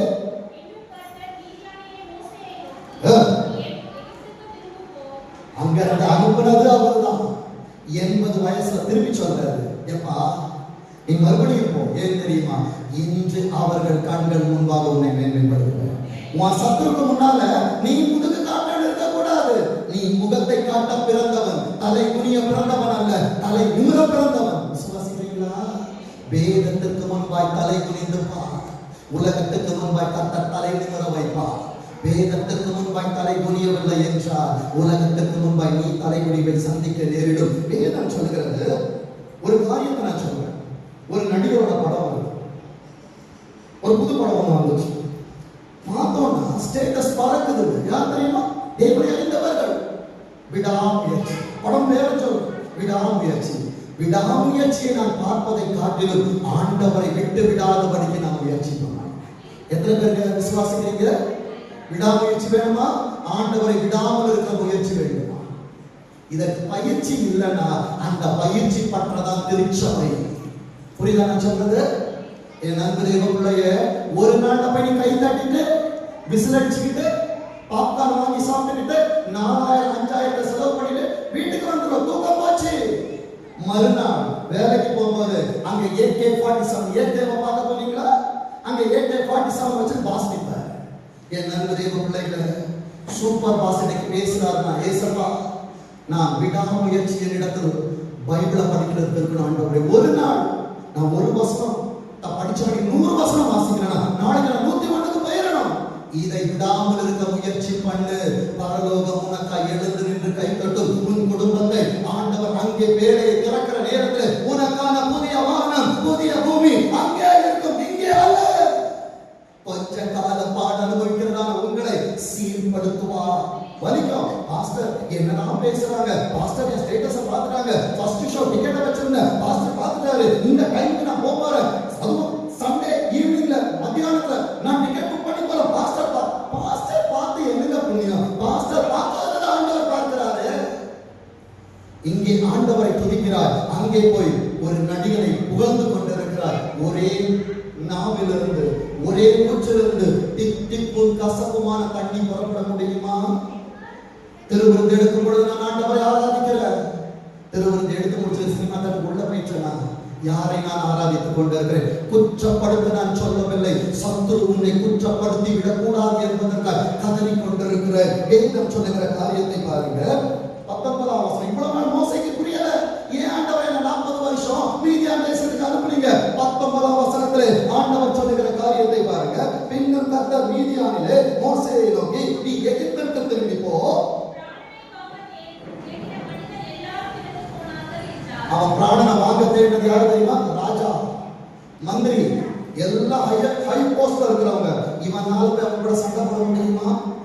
என் ஆண்டவர் உன்னை மறைத்து வைத்திருக்கிறார் என்றால், பார்வோனாலும் மீதியான் தேசத்திலிருந்து மோசேயை கண்டுபிடிக்க முடியவில்லை. ஆனால் மோசேயை கண்டுபிடித்தவர் மோசேயின் எதிரிகளை கண்டுபிடிச்சு ஒவ்வொருவனாய் கர்த்தர் சங்கரித்த பின் மோசேயின் இடத்தில் வந்து பேசினார். இன்றைக்கு உனக்கான யுத்தத்தை செய்கிறவர் பெரியவர். விசுவாசிக்கிறீங்களா? கண்ணுக்கு தெரியாம யுத்தத்தை பண்ணிட்டு இருக்கிறாரு, சத்தம் இல்லாத யுத்தத்தை பண்ணிட்டு இருக்கிறாரு. நீங்க நினைக்கிறோம், அப்பா என் வாழ்க்கையில மதுரம் இல்லை ஆண்டவரே என்று சொல்ற. மதுரம் வரும், வெயிட் பண்ணு. எந்த இடத்துல இருக்கிறியோ அமைதியாயிரு. ஒரு நாள் கர்த்தருடைய வார்த்தை வரும். திரும்பி போ, உன் குடும்பத்திற்கு திரும்பி போ, உன் வேலைக்கு திரும்பி போ, உன் பிள்ளைகளை பார்க்க போ. உனக்கானதை ஒருவர் அங்கே செய்து வைத்து விட்டு உன்னுடன் இந்த ஆராதனை பேச வந்திருக்கிறார். எத்தனை பேர் விசுவாசிக்கிறீங்க? எனக்கானதை கர்த்தர் முடித்து விட்டார். வேதம் சொல்லுகிறது 24ஆவது வசனத்துல வாசிங்க. இவ்வளவு வைராக்கியமா நின்ற மோசேயை கர்த்தர் அடிக்க நினைத்தார். எத்தனை பேருக்கு இது தெரியும்? ஏசப்பா நான் பைபிளை தூக்குறேன், ஏசப்பா நான் சர்ச்சுக்கு வந்தா முழங்கால் போடுறேன். முழங்கால் போட்டா பத்தாது, பைபிளை தூக்கினா பத்தாது. உள்ளே இருக்கிறதான சட்ட திட்டங்கள், நியாய பிரமாணங்கள், கர்த்தர் எனக்கு வைத்திருக்கிற ஆலோசனைகள், அவர் எனக்கு கொடுக்கிற அட்வைஸ், அதை நான் கேட்கணும். புத்தி சொல்றவங்க சரியா சாய்க்கணும். என் அன்பு தேவ பிள்ளையே, உத்தமமாய் நின்ற மோசேக்கு நடந்த காரியம் என்ன தெரியுமா?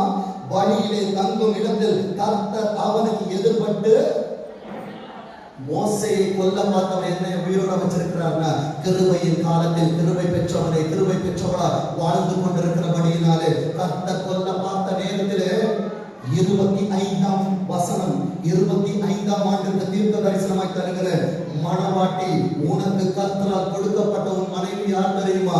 உனக்காய் பரிந்து பேசுகிறவர். பரலோகத்திலே மணவாளன் இடத்திலே பரிந்து பேசுகிற சபையாக இருக்கும் என்றால், இன்றைக்கு உள்ளே இருக்கிற பிள்ளையே நீ காக்கப்பட்டுக் கொண்டிருக்கிறாய். வேதம் சொல்லுகிறது. 25ஆவது வசனத்தை வாசிங்க. இந்த சிப்போரால் யாரு தெரியுமா? ஆசாரியனால் மோசேக்கு கொடுக்கப்பட்டவள். இன்றைக்கு நிறைய பேருக்கு தெரியல. அது ஏதோ வீட்டுல பிறந்த பொண்ணுதானே, நான் என் இஷ்டத்துக்கு துவைப்பேன், கோபம் வந்து அடிப்பேன், தூக்கி போட்டு மிதிப்பேன், எல்லாம் நான் பேசுவோம். அது உனக்குள்ளிருந்து எடுக்கப்பட்ட விலாயெலும்பு என்பதை மறந்து விடாது. வேதம் சொல்லுகிறது, விலாயெலும்பு தான் உனக்காய் கதடும். வேதம் சொல்லுகிற வார்த்தையை பாருங்க. சிப்போரால் அதுக்கான ஒரு கல்லை எடுத்து தன் புத்திரனுடைய நுனித்தோலை அறுத்து அதை அவன் கால்களுக்கு முன்பாக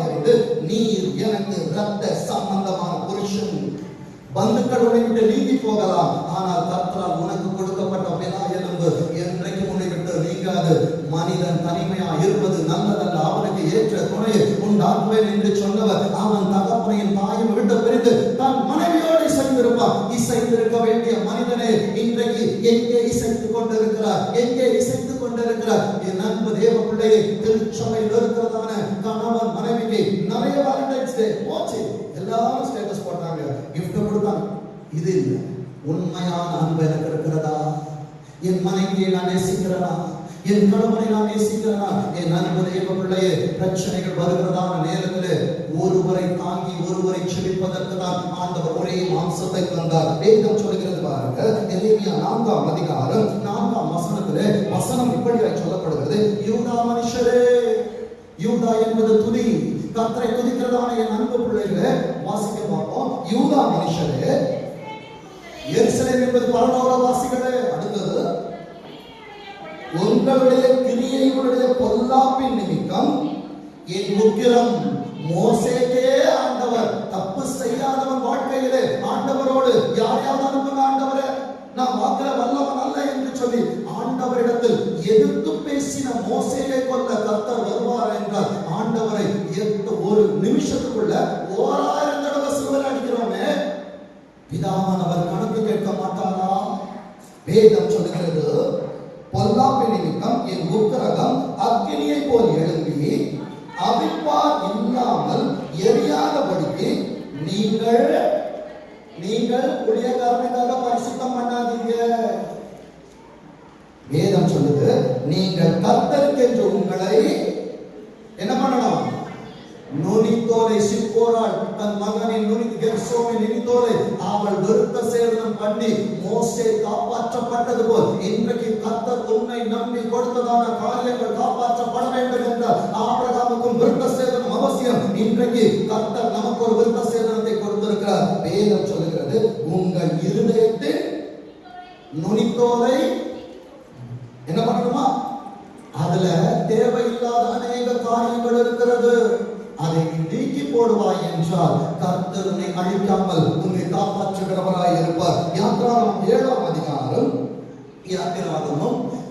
அதிகாரம் 7ஆம் வசனம் சொல்லுகிறது, அவர்கள் பார்வோனோடு பேசும்போது மோசேக்கு 80 வயதும் ஆரோனுக்கு 83 வயசு. 40 வயதில் எகிப்தை விட்டு போனான். அடுத்த 40 80வது வயதிலே அவன் இழந்த காரியத்தை மீட்டெடுக்கும்படி ஆண்டவரே, என் புய பலத்தினாலே என் சரீர முயற்சினாலே என் குடும்பத்தை காப்பாற்றுவேன், என்ற படிப்பு இருக்கு, என்கிட்ட டிகிரி இருக்கு, எல்லாத்தையும் மறக்கிற வரைக்கும் ஆண்டவர் உன்னை சோதித்த பிற்பாடு, ஏசப்பா நாடி நரம்பெல்லாம் தள்ளாடி போச்சு, இனி எனக்கு ஒன்றும் இல்லை, நான் அல்ல, கிறிஸ்து எனக்குள் பிழைத்திருக்கிறார் என்று சொல்லி கர்த்தரை நீ மகிமைப்படுத்துகிறதான நேரத்தில் ஏசப்பா உன்கிட்ட பேச வருவாங்க. விசுவாசிக்கிறீங்களா? வேதம் சொல்லுகிற காரியத்தை பாருங்க. யாத்திராகமம் 12:41, 430 வருஷம் முடிந்த அன்றைய தினமே கர்த்தருடைய சேனைகள் எல்லாம் எகிப்து தேசத்திலிருந்து புறப்பட்டது. அர்த்தம் என்ன தெரியுமா? நீ வீட்டில இருந்து வெளியே போகும்போது உன்னை வேலை ஸ்தலத்துல இருந்து வெளியே துரத்துறாங்களா? நீ போகும்போது ஏசப்பாவோட சேனவன் கூட வந்துடும். குடும்பத்துல இருந்து உன்னை ஒதுக்கி வைக்கிறாங்களா? ஏசப்பா சேனவன் கூட தான் வரும். என் அன்பு தேவ பிள்ளையே, யாத்திராகமம் 14ஆம் அதிகாரம் 20வது வசனத்தை வாசிங்க பார்ப்போம். யாத்திராகமம் 14:20, அது எகிப்தின் சேனையையும் இஸ்ரவேல் சேனையையும் முழுவதும் ஒன்றோடு ஒன்று சேராதபடிக்கு. என் அன்பு தேவ பிள்ளையே, உன் பிரச்சனை உன்னை அட்டாக் பண்ணக்கூடாதுன்னு சொல்லிட்டு இந்த பிரசன்னம் நடுவானிக்குது. எகிப்தியர்கள் என்ன நினைச்சாங்க தெரியுமா? இந்த சேனை எல்லாம் இவ்வளவு நாள் எகிப்துல தானே இருந்துச்சு, ஏசப்பா நடுநிலையா இருப்பாங்க, ஏசப்பா நாங்க அவங்க மேல ஃபைட் பண்ணும்போது அவங்களுக்கு விரோதமா ஃபைட் பண்ண மாட்டாங்க. ஆனா நடந்த காரியம் என்ன தெரியுமா? 25வது வசனத்தில் 2ஆம் பகுதி சொல்கிறது, கர்த்தர் அவர்களுக்கு துணை நின்று வலது கரத்தை உயர்த்தி சொல்லுங்க, எத்தனை பணக்காரன் வந்தாலும் ஒன்றுமில்லாத எனக்கு கர்த்தர் துணை செய்வார், ஒதுக்கப்பட்டிருக்கிற எனக்கு ஆண்டவர் துணை செய்வார், வெறுக்கப்பட்டிருக்கிற எனக்கு ஆண்டவர் துணை செய்வார், தனிமையாயிருக்கிற எனக்கு ஆண்டவர் துணை செய்வார். என் அன்பு தேவ பிள்ளைகளே, வேதம் சொல்லுகிற காரியத்தை பாருங்க. இஸ்ரவேல் சேனையும் முழுவதும் ஒன்றோடு ஒன்று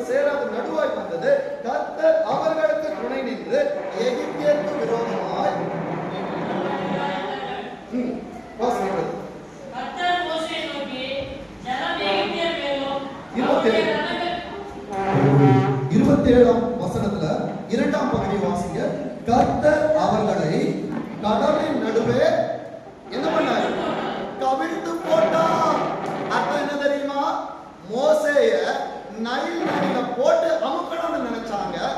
80 வயசுல அதே மோசேயை கொண்டு வந்து எவன் உன்னை அழிக்க வேண்டும் என்று நினைத்தானோ உன் கையினால் அவனுக்கு சமாதியை ஆண்டவர் கட்ட வைப்பார். உன்னோடு போராடினவர்களே, என் அன்பு தேவ பிள்ளையே, ஏசப்பா அமைதியா இருக்கிறாங்கன்னு நினைச்சீங்களா? இல்ல, உன்னோடு போராடுகிறவர்களை அழிப்பதற்காய் அவர் போராடி கொண்டிருக்கிறார். இன்றைக்கு எந்தெந்த காரியங்கள் உன்னோடு போராடுகிறதோ அவைகள் இல்லாமல் போகும் பண்ணும்படியா கர்த்தர் உனக்காய் யுத்தம் பண்ணி கொண்டிருக்கிறார். என் அன்பு தேவ பிள்ளையே, வேதம் சொல்லுகிற காரியத்தை பாருங்க. யாத்திராகமம் இப்போ ஒரு 25ஆம் வசனத்துல ஒரு 4 காரியத்தை காண்பித்து கொடுக்க போகிறேன். யாத்திராகமம் 15ஆம் அதிகாரம் 25வது வசனம் வாசிங்க. யாத்திராகமம் 15:25. மோசே கர்த்தரை நோக்கி கூப்பிட்டார். இன்னைக்கு உன்னை எல்லாரும் அழ வைக்கிறாங்களா?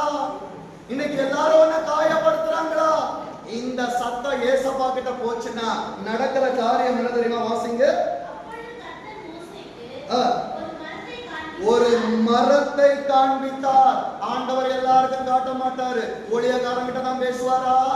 என்கிட்ட பேச மாட்டாரா? என் அன்பு தேவ பிள்ளையே, திருச்சபையை கொடுத்து முன்பாய் உனக்காய் நடப்பதற்கு ஒருவனை கர்த்தர் வைத்திருக்கிறார் என்றார். உன் காரியத்தை நிச்சயமாய் பலிபீடத்திலிருந்து சொல்ல முடியும். கர்த்தர் ஊழியக்காரனுக்கு வெளிப்படுத்துவார். வேதம் சொல்லுகிற காரியத்தை பாருங்க. கர்த்தர் மோசேக்கு ஒரு மரத்தை காண்பித்தார். இன்றைக்கு உன் கண்ணீரில ஒரு மரத்தை போடும்படியாய் கல்வாரி மரத்திலே உனக்காய் எனக்காய் பலியான அந்த ஆண்டவரை உனக்குள்ளாய் நான் போடுகிறேன். உன் வாழ்க்கை மதுரமாய் மாறும். உன் தொழில் மதுரமாய் மாறும். உன் கையின் கிரியைகள் மதுரமாய் மாறும். எத்தனை பேர் விசுவாசிக்கிறீங்க? ஆமென் என்று சொல்லுங்க. என் அன்பு தேவ பிள்ளை, அடுத்த 25 பார்ப்போம். இந்த 25 ஏன் நான் ஹைலைட் பண்றேன்னா, இந்த 25ஆம் ஆண்டு உன் வாழ்க்கை இப்படிதான் இருக்கும். கண்ணீரில் நடந்து வந்தாய். ஆண்டவர் உனக்கு வாக்குத்தத்தம் செய்கிறார். இனி உனக்கு கண்ணீர் அல்ல, ராஜபாதையை நான் உனக்கு வைத்திருக்கிறேன். அடுத்த யாத்திராகமம் 16:25 வாசிங்க.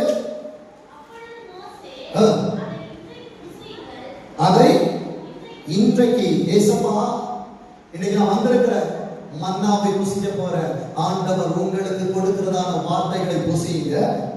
இன்று கர்த்தருக்குரிய இந்த ஓய்வு நாள்ல நீ ஓய்வு இருக்கிறாய். இன்னும் ஓய்வு இருக்காமல் வீடுகளிலே ரிலாக்ஸ் பண்ணி கொண்டிருக்கிற நிறைய மோசைகள் இருக்கிறார்கள். அவர்கள் எல்லாம் தெரிந்தவர்கள், நம் முற்றம் அறியாதவர்கள். வேதம் சொல்லுகிறது, இன்று நீங்கள் அதை வீட்டில் ஆசீர்வாதம் கிடைக்காது, தொழில் ஆசீர்வாதம் கிடைக்காது. கர்த்தருடைய மன்னாவை எடுத்துக் கொள்ளாமல் இருப்பேன் என்றால் என்னை படைத்த மன்னவன் உலகத்திலே வந்து எனக்கான காரியங்களை கடன் பண்ணுவார். அடுத்த 25 காண்பித்து தருகிறேன். யாத்திராகமம் 19:25 வாசிங்க. யாத்திராகமம் 19:25. அப்படியே மோசே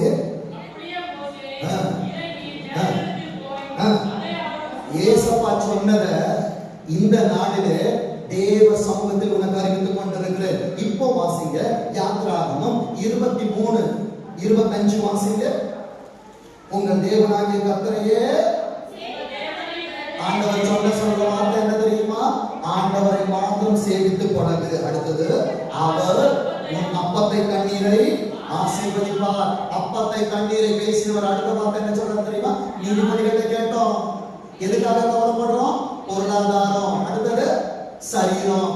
என் அன்பு தேவ பிள்ளையே, கர்த்தருடைய சன்னிதானத்தில் வந்து அவர் சரீரத்தை அவர் எனக்கு கொடுக்கிறதை நான் தானம் பண்ணுவேன் என்றார். கர்த்தர் எனக்கு தருகிற ஆசீர்வாதம். என் வலது கையை பிடித்து வலது கரத்தை உயர்த்தி சொல்லுங்க, ஏசப்பா, இந்த 25ஆம் ஆண்டுல 23ஆம் அதிகாரம் என்பது சங்கீதம் 23இன் அடையாளம். கர்த்தர் எனக்கு மெய்ப்பராய் இருக்கணும். இதுவரைக்கும் எனக்கு அநேக மெய்ப்பர்களை மேய்த்தாங்க. இனி அந்த மெய்ப்பர்களின் சத்தத்தை அல்ல, ஆண்டவர் என்கிற மெய்ப்பரின் சத்தத்தை நான் கேட்பேன் என்றால் அமர்ந்த கண்ணீர்கள் அண்டையிலே அவர் என்னை கொண்டு போய் என் ஆத்மாவை தேற்றுவார். நான் தேற்றப்படுகிறதான நேரத்தில் இன்றைக்கு ஒரு வார்த்தை வருகிறது, வியாதியை ஒன்னிலிருந்து விலக்குவேன். வியாதியை ஒன்னிலிருந்து விலக்குவேன். எத்தனை பேர் சொல்றீங்க? சரீர சுகத்தோடு சுகத்திற்காக ஏங்கி வந்திருக்கிற அன்பு சகோதரா சகோதரி, கர்த்தர் இந்த 25ஆம் ஆண்டிலே உன் வயிற்றிலே கல் இருந்தாலும் சரி, உன் வாழ்க்கையிலே எத்தனை பெரிய காரியங்கள் இருந்தாலும் சரி,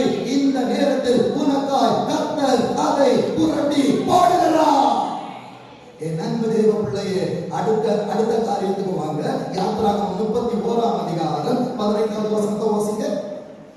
யாத்திராகமம் 31:15. 6 நாளும் ஏசப்பா எவ்வளவு நல்ல ஆண்டவர்ல. என் நண்பு தேவ பிள்ளையே, 6 நாள் தான். ஒரு நாள் போய் லீவு கேட்டா என் வாசம் மூக்கு மேலே குத்துவார். ஏன் தெரியுமா? Month starting. என் நண்பு தேவ பிள்ளைய, வேதம் சொல்லுது 6 நாளும் வேலை செய்யலாம், 7ஆம் நாளோ வேலையை ஒழித்திருக்கும். நம்ம தான் வழியா பண்ணணும். வேலையை ஒழித்திருக்கும் ஓய்வு நாள். அது ஊழியக்காரனுக்கு இல்ல, கர்த்தருக்கு பரிசுத்தமானது. ஆண்டவர் இவ்வளவு நாளும் அழிக்காம விட்டுருக்காருன்னா, இந்த மரம் இன்னும் 1 வருஷம் இருக்கட்டும், இன்னும் ஒரு ஆராதனைக்கு வருதான்னு பார்ப்போம், டைமுக்கு வந்துதான்னு பார்ப்போம். என் நண்பு தேவ பிள்ளையே, அநேகருக்கு கர்த்தர் தருணத்தை கொடுத்திருக்கிறார். கோடாரியானது மரத்தின் வேர் அருகே வைக்கப்பட்டிருக்கிறது. ஆண்டவர் ஓட்டு சொன்னா அவ்வளவுதான், மிகவே வந்துருவார். 1,85,000 பேரை சங்கரித்தவர் யார் ஒருத்தருடைய சங்கா இருக்க மாட்டாரா? இன்றைக்கு இது ஜீவனோடு இருக்கட்டும், இது வாழ்ந்து இருக்கட்டும் என்று சொல்லி தருணத்தை தந்திருக்கிறார் என்றால் ஆண்டவரை விட்டு வெளியே நிற்காது. 18வது வசனத்தை வாசிங்க. சீனாய் மலையில்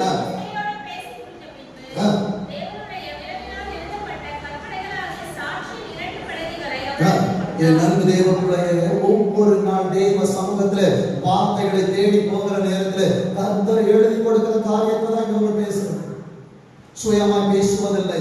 ஆண்டவர் இந்த காரியத்தை இப்படியா எழுத வைத்தார். இது ஊழியக்காரனின் சுயம் அல்ல, கர்த்தருடைய புயம். ஊழியக்காரனின் சுயமாய் பார்ப்பாய் என்றால் சுய வார்த்தைகளை தான் கேட்க முடியும். ஊழியக்காரனை சுய பரிசோதனை செய்வார். ஆனால் தேவனுடைய வார்த்தையை கேட்பாய் என்றால் ஊழியக்காரனை அல்ல, ஊழியக்காரனுக்கு வார்த்தைகளை கொடுத்தவர் உன்னை சுய பரிசோதனை செய்ய வைப்பார். வேதம் சொல்லுகிறது, கர்த்தர் உன்னை தேட வைக்கிற காலத்தை கொண்டு வருவாராம். வேதம் சொல்லுகிறது பாருங்க. யாத்திராகமம் 32ஆம் அதிகாரம், யாத்திராகமம் 32:1 வாசிங்க. நல்லா கவனிங்க. பாஸ்டர் ஒரு நாள் சர்ச்சுக்கு லேட்டா வந்துட்டார். ஒரு பிரேயர் மீட்டிங்கு பாஸ்டர் லேட்டா வந்துட்டார். என்ன நடக்கும்? இந்த காரியங்கள் தான் மோசே சீனாய் மலைக்கு 40 நாள் மேலே ஏறிட்டு 41வது நாள் வரல. என் நண்பு தேவ பிள்ளையே, 40 வருஷம் மோசே தொலைந்து போனா, இந்த ஜனங்களுக்காக கையில் பட்டத்தை எடுத்தான். ஜனங்கள் அவரை 40 வருஷம் தேடல. ஆனால் ஆண்டவர் உன்னோடு இருப்பார் என்றால் ஒரு நிமிஷம் இல்லைன்னாலும் உன் வேலை ஸ்தலம் உன்னை தேடும், நீ இல்லைன்னா குடும்பம் உன்னை தேடும். இதுவரை நிராகரிக்கப்பட்டிருக்கிறாயா? இதுவரைக்கும் ஆண்டவரே, ஏன் ஆண்டவரை என்னை மறைத்து வைத்தீர் என்று சொல்லி நினைக்கிறாயா? இன்றைக்கு ஆண்டவர் உன்னோடு பேசுகிறார். நீ இல்லைன்னா உன் வேலையே இல்லை. எத்தனை பேர் சொல்ல போறீங்க? நான் தான் ஆண்டவரே அந்த நோவா. என் அன்பு தேவ பிள்ளையே, மோசே மலையிலிருந்து இறங்கி வர தாமதிக்கிறதை ஜனங்கள் கண்டபோது, என் அன்பு தேவ பிள்ளையே, ஊழியக்காரன் இல்லைன்னா போச்சு. மந்தைக்கு முன்பாய் நடக்கிறவன் இல்லாமல் இருப்பான் என்றால், குடும்பத்தை ஒரு கணவன் சரியாய் நடத்த அறியாமல் இருப்பான் என்றால் அநேக சர்ப்பங்கள் உள்ளே வரும். வேதம் சொல்லுகிறது, அவர்கள் ஆரோனிடத்தில் கூட்டம் கூடி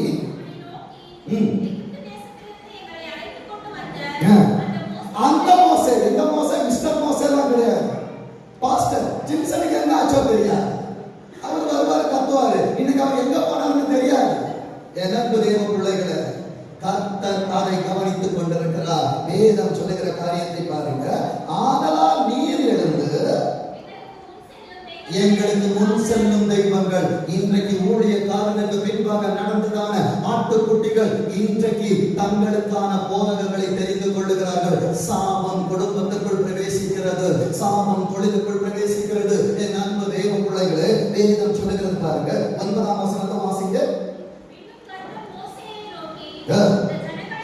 ஜனங்களை நல்லா கவனிங்க. ஊழியக்காரன் ஏன் கதறுகிறான் என்றால், கர்த்தர் பார்க்கிற விதமாய் நான் பார்ப்பேன் என்றால் ஒருவரும் திருச்சபையில் என்னையும் சேர்த்து நிலைநிற்க முடியாது. வேதம் சொல்லுகிற காரியத்தை பாருங்க. இவர்கள் வணங்கா கழுத்துள்ள ஜனங்கள், கர்த்தரை வணங்கும்படி படைக்கப்பட்ட ஜனங்களே, உங்கள் கழுத்தை வணங்காமல் இருப்பீர்கள் என்றால் பரலோகம் எனக்கான ஒரு அம்மாள் முத்திரையை கொடுக்கும். வணங்கா கழுத்துள்ளவன்.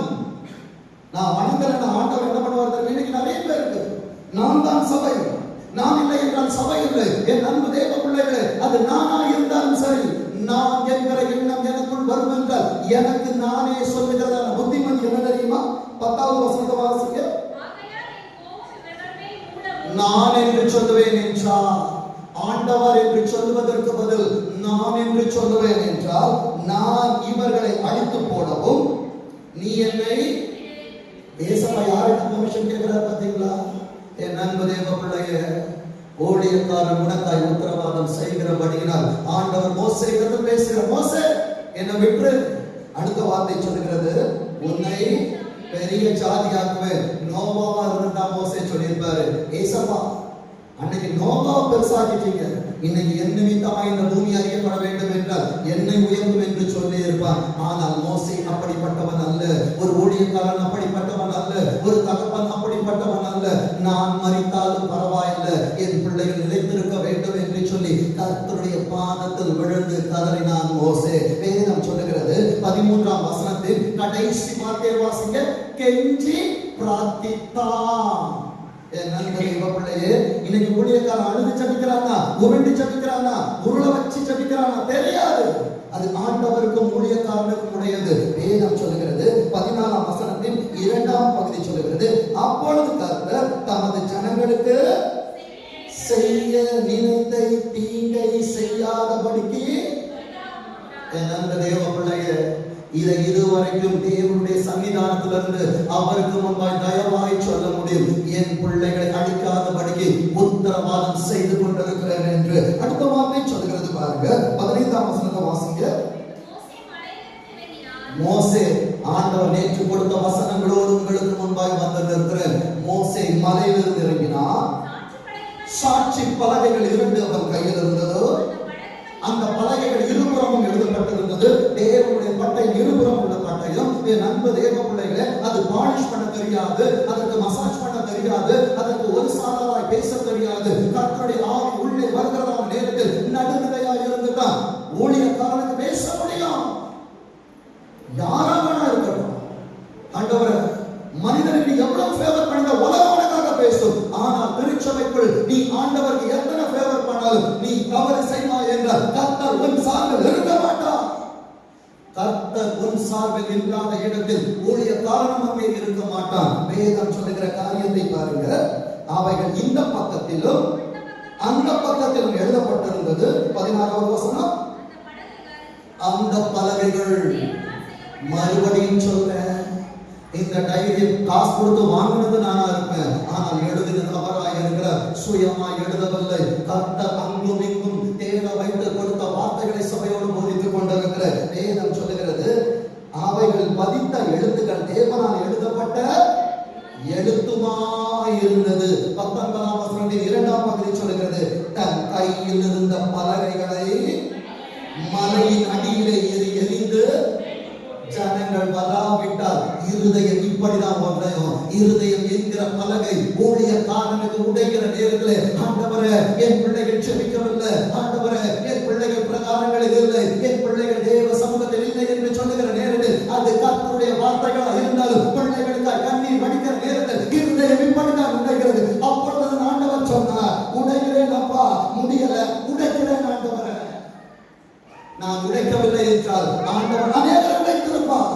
என் அன்பு தேவ பிள்ளைகளே, இன்றைக்கு உங்களை இணைத்து வைத்திருக்கிறார் என்றால் நான் உடைகிறேன் ஆண்டவரே, இன்னும் நான் உடைகிறேன் ஆண்டவரே, உன் காலத்தில் இருந்து ஆசைப்படுகிறேன், என்னை உடைக்க நான் அர்ப்பணிக்கிறேன் ஆண்டவரே. வேதம் சொல்லுகிறது, யாத்திராகமம் 33ஆம் அதிகாரம், யாத்திராகமம் 33ஆம் அதிகாரம் 11வது வசனத்தை வாசிக்க பார்ப்போம். அப்பா, நான் உடைகிறேன் என்று சொன்ன நேரத்தில் ஆபிரகாமை சிநேகிதனே என்று அழைத்தவர் என் அன்பு தேவ பிள்ளையே. அப்பா, அந்த ஃப்ரெண்ட்ஸ் எல்லாம் உன்னை விட்டுருவாங்க, இந்த உலகம்லாம் உன்னை விட்டுரும், நான் உன் கூட இருக்கிறேன், நம்புறியா? இன்றைக்கு தனிமைகளை நீ ஏன் பார்த்து கொண்டிருக்கிறாய் என்றால், என் அன்பு தேவ பிள்ளையே, இதை காட்டிலும் மகிமையான ஒரு பெரிய திருச்சபையை கர்த்தர் உனக்காக எழுதி கொண்டிருக்கிறார். பொறுத்திரு, காத்திரு, கர்த்தர் தன் பார்வைக்கு நலமானதை செய்வார். அன்றைக்கு கர்த்தர் ஒரு பெரிய திருச்சபை உருவாக்குகிற நேரத்தில் எனக்கு முன்பாய் உட்கார்ந்து இருக்கிற என் பிள்ளைகள் அங்கே ஆசாரியர்களாய் தீர்க்கதரிசிகளாய் இருப்பாங்க. விசுவாசிக்கிறீங்களா? நான் இங்கே இருந்தாலும் மகிமையில் இருந்தாலும் என் பிள்ளைகள் செய்கிற ஊழியத்தை இந்த கண்கள் அன்றைக்கு கண்டுகொண்டா இருக்கும். அப்ப சொல்லுவேன், ஆண்டவரே உடைகிறேன், உடைகிறேன், உடையும் ஆண்டவரே. என் அன்பு தேவ பிள்ளையே, வேதம் சொல்லுகிறது, யாத்திராகமம் 34ஆம் அதிகாரம் 1வது வசனத்தை வாசிங்க. என் அன்பு தேவ பிள்ளையே, இன்றைக்கு நான் உடைந்தாலும் கர்த்தர் மகிமையாய் அடுத்த ஜெனரேஷனை எழுப்பும் பொழுது இதற்கு ஒத்ததான வார்த்தைகள் அவர் தந்தது. ஒருவேளை பாஸ்டர் உங்களுக்கு ஒரு ஸ்கிரிப்டை எழுதி கொடுத்தாருன்னா, 1 மணி நேரம் கழிச்சு வந்து என்கிட்ட கேட்டீங்கன்னா ஸ்கிரிப்டை மாத்திடுவாரு. ஆனா ஏசப்பா உடைச்சாங்கன்னா எதை எழுதுனாங்களோ அதைத்தான் திரும்பவும் எழுதுவாங்க. வேதம் நேற்று, இன்று, நாளை, ஆண்டவரோட வருக வர வரைக்கும் வான ஒளியும் பூமி ஒளியும் கர்த்தருடைய வார்த்தைகள் ஒளிந்தே போகாதுங்க. வேதம் சொல்லுகிறது பாருங்க, முந்தின கற்பலகைகளுக்கு ஒத்த 2 கற்பலகைகளை இழைத்துக்கள். என் அன்பு தேவ பிள்ளையே, ஒரு நாள் வரும் லட்சோபி லட்ச ஜனங்களை கர்த்தர் தருகிறதான நேரத்தில் மகிமையான ஒரு பெரிய திருச்சபையை கர்த்தர் கட்ட வைக்கிற நேரத்தில் அங்கே இந்த மாதிரியை கர்த்தர் காண்பிப்பார். அன்றைக்கு சொல்லுங்க, தான் முதல் சபா வரைக்கும் சாமுவேல் தீர்க்கதரிசிதான் என்று கர்த்தர் காண்பிப்பார். இது கர்த்தருடைய சமூகத்திலிருந்து நான் சொல்லுகிறதான கர்த்தரிடத்தில் என் வைராக்கியமாக இருக்கிறது.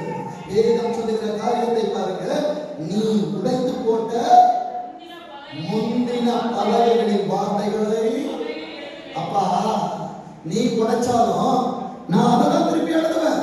ஆண்டவரே இன்னும் உடைங்கப்பா. ஏன்னா என் ஆண்டவர் வைத்த ஆசீர்வாதத்தை மனிதன் என்னிடத்திலிருந்து எடுக்க முடியாது, உன்னிடத்திலிருந்து மனிதன் பறித்துக் கொள்ள முடியாது. வேதம் சொல்லுகிறது, என் அன்பு தேவ பிள்ளைய, ஒரு அப்பா அம்மாவுக்கு நான் பிள்ளையா பிறந்திருக்கிறேன்னா சாகரவாடி அவங்கதான் எனக்கு யாரு யாரு அப்பா அம்மா. எனக்கு ஆவிக்குரிய பிள்ளைகளா கர்த்தர் கொடுத்திருக்கிறாங்கன்னா எங்கே ஓடினாலும் பரலோகம் இந்த அப்பாவுக்கு கீழே பிள்ளைன்னு சொல்லி உன் பேரை எழுதியிருக்கோம். என் அன்பு தேவ பிள்ளையே, நீங்க உட்கார்ந்தாலும் சரி, நீ வெளியே போனாலும் சரி, பரலோகத்துல என் கணக்குக்கு கீழே ஆண்டவர் அநேக ஆயிரங்களை எழுதி இருக்கிறார். அதனால ஆண்டவரே இன்னும் உடைகிறேன், ஆண்டவரே இன்னும் உடையும் ஆண்டவரே, அநேகருக்கு பிரோஜனம் உள்ள நற்பந்தமாய் வாழ விரும்புகிற வேதம் சொல்லுகிறது பாருங்க. வேதம் சொல்லுகிறது 10வது வசனம், யாத்திராகமம் 34:1 வாசிங்க. அது 10 வாசிங்க. 10 வாசி. என் அன்பு தேவ பிள்ளை, உடைகிறவனுக்கு உடன்படிக்கை கிடைக்கும். என்ன உடன்படிக்கை தெரியுமா? வாசிங்க. பூமி எங்கோ. என் அன்பு தேவ பிள்ளை, இன்றைக்கு இந்த திருச்சபை 1 கோடியில சின்ன சபையா இருக்கலாம், அநேகர் இல்லாமல் இருக்கலாம். ஆனா ஒரு காலத்துல ஆண்டவர் பண்ணுகிற உடன்படிக்கை என்ன தெரியுமா? பூமி எங்கும் எந்த சாதிகளிடத்திலும் செய்யப்படாத அதிசயங்கள். அந்த அதிசயங்கள் யார் தெரியுமா? எனக்கு முன்பாய் வாசிப்பது ஒரு அதிசயம், கேட்பது ஒரு அதிசயம். இத்தனை அதிசயங்களுக்கு ஆண்டவர் சொல்லுகிறார், பூமி எங்கும் செய்யப்படாத அதிசயங்களை கர்த்தர் உங்களை உள்ளே வைத்திருக்கிறார். நீ தான் அந்த அதிசயம். பூமி எங்கும் செய்யப்படாத அதிசயங்களை உன் ஜனங்கள் யார் தெரியுமா? உலகத்திலே ஆண்டவர் அதிகாரம் இருக்கிறவர்கள். உங்களை கொண்டுதான் கர்த்தர் செய்ய போகிறார். வேதம் சொல்லுகிறது, உன் ஜனங்களுக்கு முன்பாக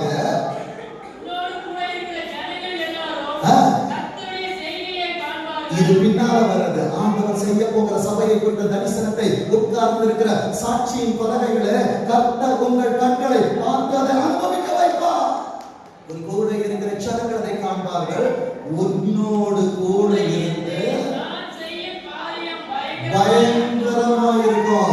25ஆம் ஆண்டில இந்த நிமிஷத்திலிருந்து இந்த திருச்சபைக்கா, இந்த திருச்சபையில் இருக்கிற பிள்ளைகளுக்கா, அவர்கள் கையில் பிரயாசங்களுக்கா கர்த்தருடைய வார்த்தை ஸ்டார்ட் ஆயிடுச்சு. சொல்லுங்க, என்னோடு கூட இருந்து என் ஆண்டவர் செய்ய போகிற காரியம் பயங்கரமாயிருக்கும். இவ்வளவு நாள் நான் பயங்கரத்தை பார்த்து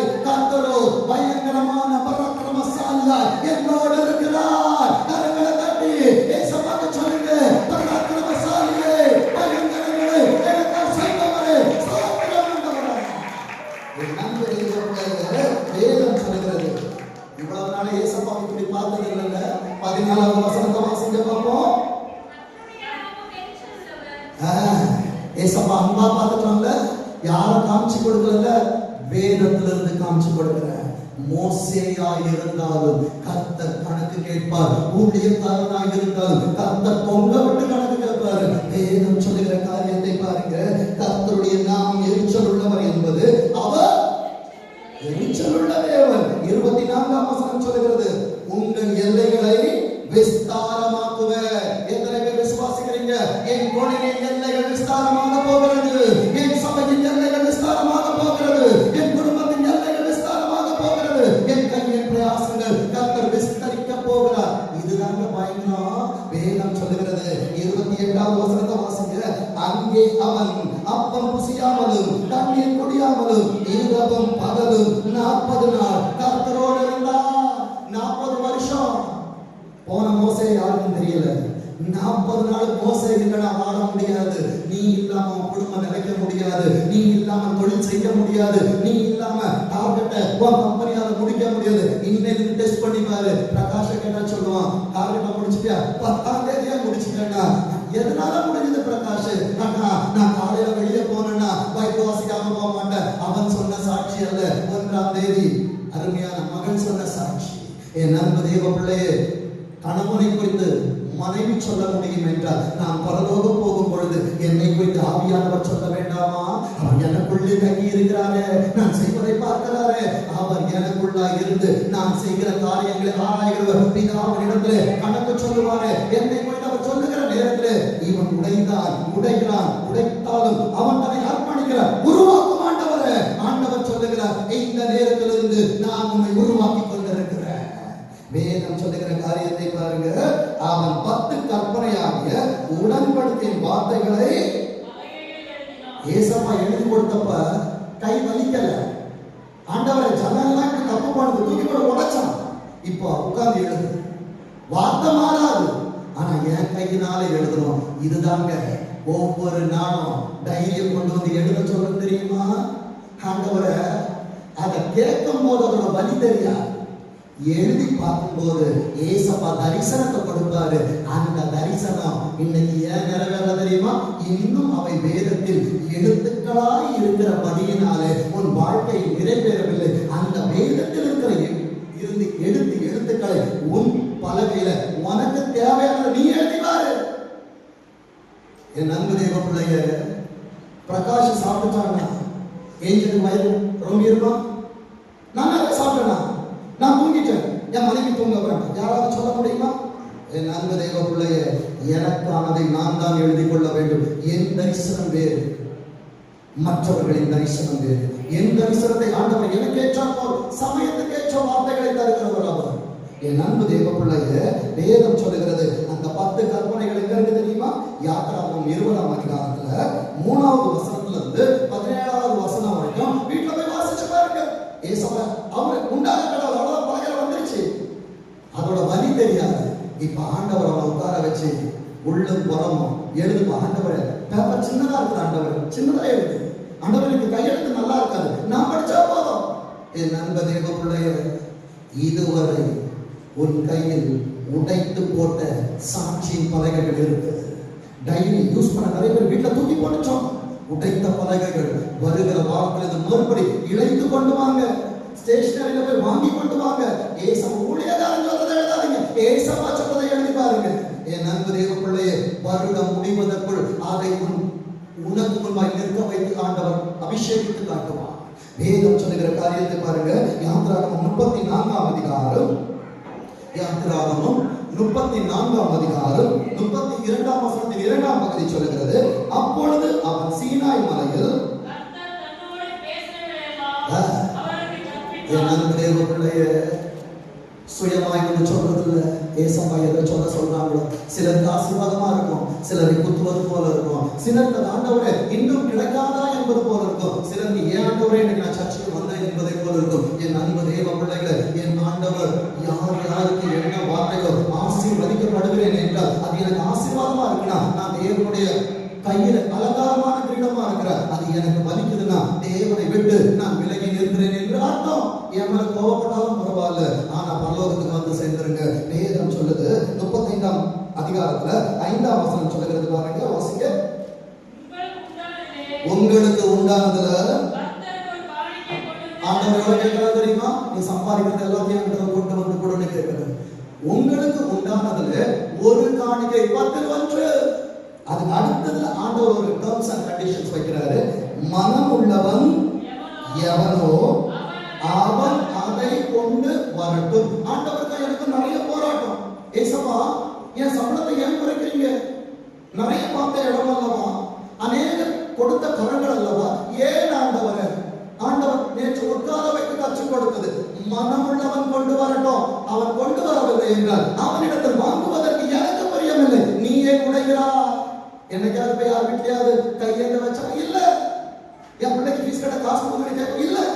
கர்த்தர் செய்ய நினைத்தது ஒருபோதும் என் நண்ப தெய்வ பிள்ளையை கர்த்தர் உன்னோடு இருப்பார் என்றால் மனிதனை நம்பி வாழாது, கர்த்தரை நம்பி வாழ்ந்து கொள்ளது. வேதம் சொல்லுகிறது. 24வது வசனத்தை வாசிங்க. 35:21. பின்பு எவர்களை அவர்கள் இருதயம் எழுப்பி. இன்னைக்கு நிறைய இருதயம் தூங்கிட்டு இருக்குது. பாஸ்டர் எழுப்ப முடியாது. அதுவா எழுப்பணும். ஒரு பழமொழி சொல்லுவாங்க. என்ன சொல்லுவாங்க தெரியுமா? தூங்குறவங்க எழுப்பலாம், ஆனா தூங்குறவங்க மாதிரி நடிக்கிறவங்க என்ன பண்ண முடியாது? தண்ணி ஊத்தனால எழுப்ப முடியாது. ஆண்டவர் ஒரு சின்ன பிள்ளைக்கு ஒரு ஆசிரியர் கற்றுத் தருவது போல் கற்றுத் தந்த வார்த்தை. எவர்கள் இருதயம் எழுப்பி, அப்ப ஆவியானவர் உள்ளே இருந்தால் உற்சாகம் இருக்கும். அவன் தானா எழுப்புவான். அவனுக்கு உபதேசம் தேவையில்லை. வேதத்தில் கொடுக்கப்பட்ட சட்டத்திட்டங்கள் இருக்கிறது. யூடியூப் தேவையில்லை. அந்நிய போதகர்கள் தேவையில்லை.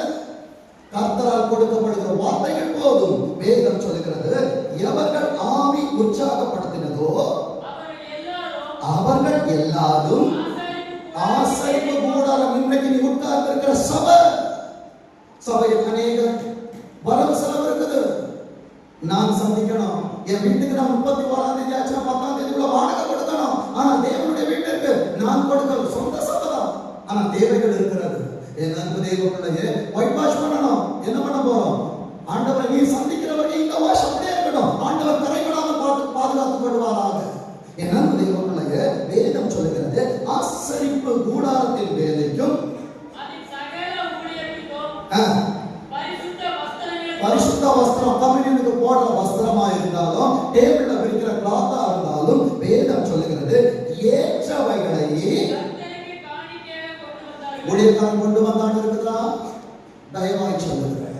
நான் ஆசீர்வதிக்க முடியவில்லை என்றால் இன்றைக்கு என்னுடைய கச்சாடிக்குள் மனிதனால் செய்யப்பட்ட உபதேசங்கள் இருக்கிறது. அந்த கச்சாடியிலிருந்து உபதேசங்கள் வெளியே போய் கர்த்தருடைய கரம் உள்ளே இருந்தால்தான் முந்தின ரசத்தை பார்க்கலாம். வசனம் தெரியுமே எல்லாருக்கும். முந்தின ரசத்தை பார்க்கணும், பிந்தின ரசம். இன்றைக்கு என் வாழ்க்கை சுவை இல்லாமல் இருக்கிறது என்றால் நான் அந்நிய காரியங்களை எனக்குள் வைத்திருக்கிற படியினாலே என் வாழ்க்கையிலே சுவை குறைந்து போனது. வேதம் சொல்லுகிறது, கர்த்தர் நல்லவர் என்பதை நான் ருசிக்க ரெடியாகிறேன். ஆண்டவர் ஆசீர்வாதத்தை கொடுத்தால் ஆண்டவர் நல்லவர், போதிக்கிற பாஸ்டர் நல்லவர். ஆண்டவருக்கு நீ கொடு என்று கொடுத்தால், ஆண்டவரே இது ஊழியக்காரன் சுயமாய் பேசிக் கொண்டிருக்கிறார். சுயமாய் பேசுவது எனக்கு அவசியம் இல்லை, கர்த்தரின் உயர்த்தினால் பேசிக் கொண்டிருக்கிறேன். என்னாகமம் 5ஆம் அதிகாரம் 9-10 வசனம். 9-10 வாசங்க. என்னாகமம் 5ஆம் அதிகாரம் 9-10. இஸ்ரவேல் புத்திரர் ஏறெடுத்து படைக்கும்படி ஆசாரியன் என்பது ஊழியக்காரன். ஆசாரியனுக்கு கொண்டு வருகிறது எல்லாம்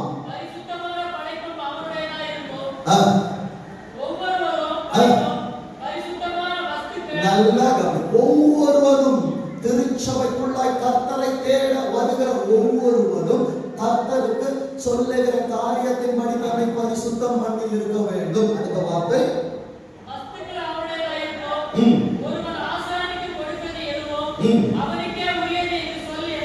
என்று நான் சொல்லலாம். மறுபடியும் பாஸ்டர் பாத்தீங்களா, அவர் எங்க சுத்தினாலும் இங்கதான் வந்து நிற்பாரு. இல்ல, சொல்லுவதை சொல்ல என்பதை சொல்லாவிட்டால் எனக்கு ஐயோ. என் அன்பு தேவ பிள்ளைகளை, எனக்கும் குடும்பம் இருக்கு, எனக்கும் 2 பிள்ளைகள் இருக்கிறார்கள். ஊழியத்திற்காக பிள்ளைகளை விட்டுட்டு போகலாம், ஆனா பிள்ளைகள் ஒரே விட்டுட்டு போக முடியாது.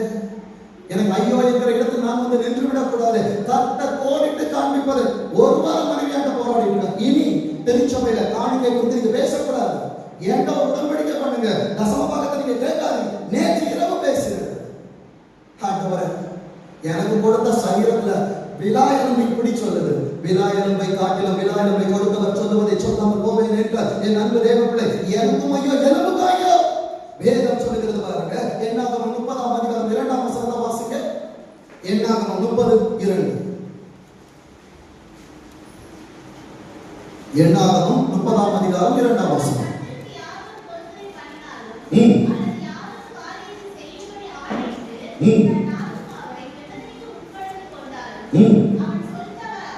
அவன் சொல் தவறாமல் எத்தனை உடன்படிக்கை சபையில் செய்தார், எத்தனை பொருத்தனைகள் சபையில் செய்தார். அதை மீறுகிறபடியினால் கர்த்தரும் தாம் சொன்ன காரியத்திலிருந்து மனம் மாறிக்கொண்டிருக்கிறார். திருச்சபையே மனிதனுக்காய் வாழாதே, கர்த்தருக்காய் வாழ்ந்து பழகு. வேதத்திலிருந்து காண்பித்து தருகிறேன். வாசிங்க. லேவியராகமம் 10ஆம் அதிகாரம், லேவியராகமம் 10ஆம் அதிகாரம் 1ஆம் வசனத்தின் 2ஆம் பகுதி சொல்லுகிறது, கர்த்தர் தங்களுக்கு கட்டளையிடாத அந்நிய அக்கினியை அவருடைய சன்னதியில் கொண்டு வந்தார்கள். ஏன் ஆண்டவருக்கு கொடுக்கணும், ஏன் செபிக்கணும், ஏன் வேதத்தை வாசிக்கணும், ஏன் தெரு தெருவாக ஆண்டவருடைய அன்பை சொல்லணும்? அது பாஸ்டர் ஏமாத்துறாரு சொல்றாங்களா? அந்நிய அக்கினி. பாஸ்டர் சொல்றது பாஸ்டர் வீட்டை கட்டுவதற்கு அல்ல, தேவ ராஜ்யத்தை கட்டுவதற்கு. என் அன்பு தேவ பிள்ளைகளை, அந்நிய அக்கினியை கொண்டு வந்தவர்கள். முடிவு என்ன தெரியுமா? 2ஆம் வசனத்தை வாசிங்க. கர்த்தருடைய சன்னதியில் ஊழியக்காரன் தண்டிக்க மாட்டார், அவர் அன்பானவர். ஏனென்றால் மேலே இருக்க அதை காட்டிலும் அன்பானவர். ஆனால் உள்ளே வைராக்கிய வாஞ்சையாய் உலாவிக் கொண்டிருக்கிற பரிசுத்த ஆவியானவர் பிதாவினிடத்தில் சொல்லுவார் என்றால், பிதாவானவர் அன்பானவர் அல்ல, அவர் குமாரனுக்காய் ஆவியானவருக்காய் பக்தி வைராக்கியம் கொள்ளுகிறவர். வேதம் சொல்லுகிறது, அப்பொழுது அக்கினி கர்த்தருடைய சன்னதியிலிருந்து புறப்பட்டு அவர்களை பட்சித்தது. அவர்கள் கர்த்தருடைய சன்னதியில் செத்தார்கள். அப்போஸ்தலர் 5ஆம் அதிகாரத்தில் அனனியா சப்பீராளை குறித்து சொல்லப்பட்டிருக்கிறது. வஞ்சித்தபடியினாலே கர்த்தருடைய ஆலயத்தில் அடிக்கப்பட்டார்கள் என்று சொல்லி. என் அன்பு தேவ பிள்ளையே, எனக்காய் தயவு செஞ்சு கொண்டு வராதீங்க, எனக்காய் சபைக்கு வராதீங்க, எனக்காக ஒரு காரியத்தை செய்யாதீங்க. கர்த்தருக்காய் உண்மையாய் செய்வாய் என்றால் கர்த்தருடைய ஆசீர்வதிக்கிறவராய் இருக்கிறார். 9ஆம் வசனத்தை வாசிங்க. நீயும் உன்னோட உன் குமாரரும் சாகாதிருக்க வேண்டும் என்றால் ஆசரிப்பு கூடாரத்திற்குள் பிரவேசிக்கிற போது திராட்சை ரசத்தையும் மதுவையும் குடிக்க வேண்டாம். நான் திருச்சபைக்குள் வருகிறதான நேரத்தில் நான் கர்த்தருக்கு பிரியமில்லாத காரியத்தை செய்வேன் என்றால் தண்டனை எனக்கல்ல, என் எதிர்காலத்திற்கு தண்டனை. என் காலத்திற்கு அல்ல, என் பிள்ளைகளின் காலத்துக்கு கர்த்தர் நியமித்திருக்கிறார். வேதம் சொல்லுகிறது. 10ஆம் வசனத்தை வாசிங்க. பரிசுத்தம் உள்ளதற்கும் பரிசுத்தம் இல்லாததற்கும், தீட்டு உள்ளதற்கும் தீட்டு இல்லாததற்கும் வித்தியாசம் பண்றதுக்கு ஏசப்பா எங்களை முன்னால வச்சாங்க. என் அன்பு தேவ பிள்ளையே, நீ சாகாமல் இருக்க வேண்டும் என்றால் நீ என்ன செய்யணும்? விஷத்தை குடிச்சுக்க, நீ வாந்தி எடுக்கணும். வாந்தி எடுக்க வேண்டும் என்றால் அதற்கான வார்த்தைகளை நாம் கொடுக்கணுமே. என் அன்பு தேவ பிள்ளையே, இன்றைக்கு அநேக விஷயங்கள் உள்ளே இருக்கிறது. கர்த்தரை முறித்து போடும்படியாக ஆராதனை உலாவிக் கொண்டிருக்கிறார். யாரா இருந்தாலும் சரி, கர்த்தர் ஆவியானவர் ஆண்டவர் உன்னிடத்தில் பேசுவார் என்றால் என் அன்பு தேவ பிள்ளையே, வேதம் அடிக்கோடிட்டு காண்பிப்பது பரிசுத்தமாய் இருக்கிறவர் அசுத்தமாய் இருக்கிறவர் என்ன வேணா செய், ஆண்டவர் உன் கையில கொடுத்துட்டார். மனம் போன போக்கில வாழ்க்கைய வாழ. என் அன்பு தேவ பிள்ளையே, லேவியராகமம் 19ஆம் அதிகாரம் 2ஆம் வசனத்தை வாசிங்க. லேவியராகமம் 19:2. சபை ஒருத்தர் 2 பேர் நான் சொல்ல முடியாது, போன்ல ஊழியம் செய்ய முடியாது. சபை கூடி வருகிற நேரத்தில் கர்த்தர் சொல்லுகிறதை நான் சொல்லணும். அது என் தலைவர் கொடுத்த கடமை. வேதம் சொல்லுது, நீ இஸ்ரவேல் புத்திரரின் சபைகளோடும்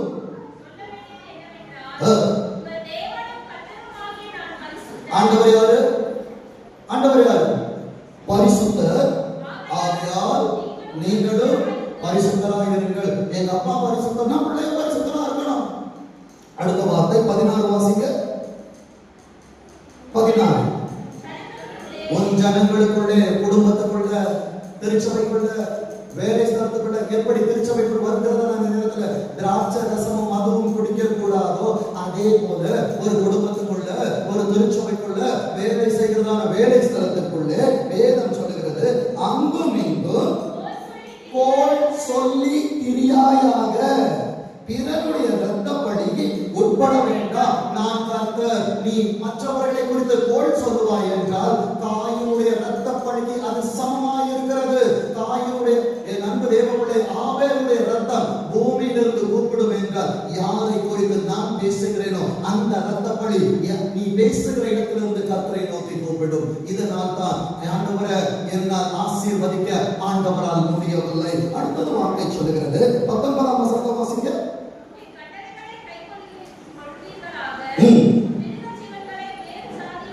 மிருக ஜீவன்களே வேறு ஜாதிகளோடு கலக்கக்கூடாது. திருச்சபையின் பிள்ளைகள் உலகத்தோட கலவா.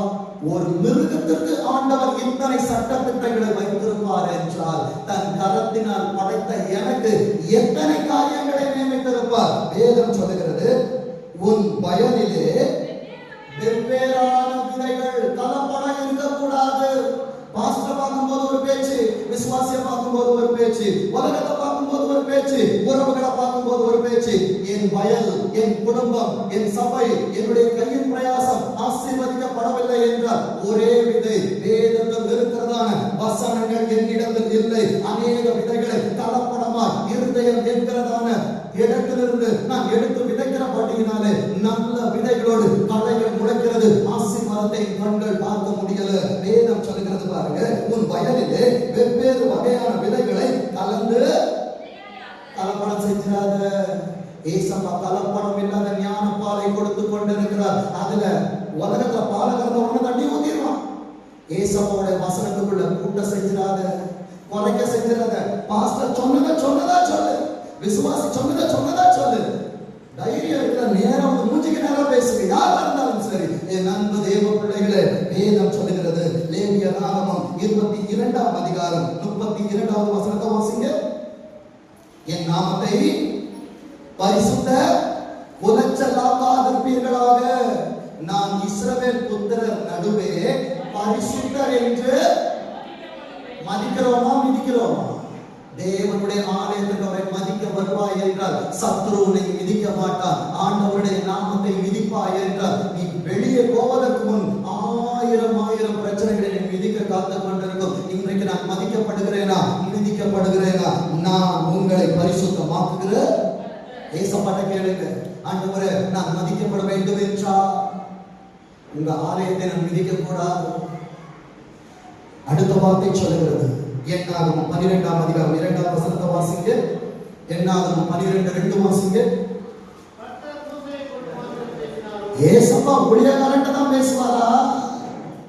நான் பாட்டு பாடுறேன், நான் ஆராதனை நடத்துறேன், நான் எல்லா காரியத்தையும் செய்யறேன், இன்னைக்கு ஆண்டவர் என்னை கொண்டு பேசுவார். என் நண்ப தேவ பிள்ளைகளை தயவாய் சொல்லி தருகிறேன். தகப்பன் இருக்கிற வரைக்கும் உன் பேருக்கு முன்னால் அப்பாவோட தான் இன்ஷியல் இருக்கும். அப்பாவை மாற்ற முடியாது. என் அன்பு தெய்வ பிள்ளைய வேதம் சொல்லுகிறது, கர்த்தர் மோசேயை கொண்டு மாத்திரம் தான் பேசினாரோ, எங்களை கொண்டு அவர் பேசினதில்லையோ என்றார்கள். ஊழியக்காரனுக்கு தெரியாது, ஏசப்பாவுக்கு தெரியும். 10ஆம் வசனத்தை வாசிக்க. மேகம் கூடாரத்தை விட்டு நீங்கி போயிற்று, மெரியாம் உறைந்த மலையின் வெண்மை போன்ற குஷ்டரோகியானா. மோசே உன்னை பெட்டிக்குள்ள வச்சு காப்பாத்துறது நான் தான். அன்னைக்கு அவனை பெட்டிக்குள்ள வைக்காம இருந்தா நீ தண்ணிக்குள்ள போயிருப்ப. என்ன சொன்னாலும் ஊழியக்காரனாய் மோசே நிற்பான் என்றால் அது மீரியாமாய் இருந்தாலும் சரி, அவனை விட மூத்தவனாய் இருக்கிற ஆரோனாய் இருந்தாலும் சரி, கர்த்தர் நிச்சயம் கணக்கு கேட்பார். 15ஆம் வசனம் சொல்லுகிறது, அப்படியே மிரியாம் 7 நாள் பாளையத்துக்கு புறம்பே. இன்னைக்கு உன் வாழ்க்கை பயணம் இடத்துல தடைப்படுதா? அந்த பெத்த அப்பா அம்மாவை குறித்து தவறா பேசாத. உன் சபையில இருக்கிற ஆவிக்குரிய அப்பா அம்மாவை பத்தி தவறா பேசாத. என் அன்பு தேவ பிள்ளையே, உன் லைஃப் ஜர்னி ஒரு இடத்துல ஒரு எண்காடு ஆண்டவர் போடுறாருன்னா மிரியாமுக்கு 7 நாள், அது எனக்கு 7 வருஷமாயிடக்கூடாது. என் அன்பு தேவ பிள்ளையே, உபாகமம் 34ஆம் அதிகாரம், உபாகமம் 34ஆம் அதிகாரம் 4வது வசனத்தை வாசிங்க.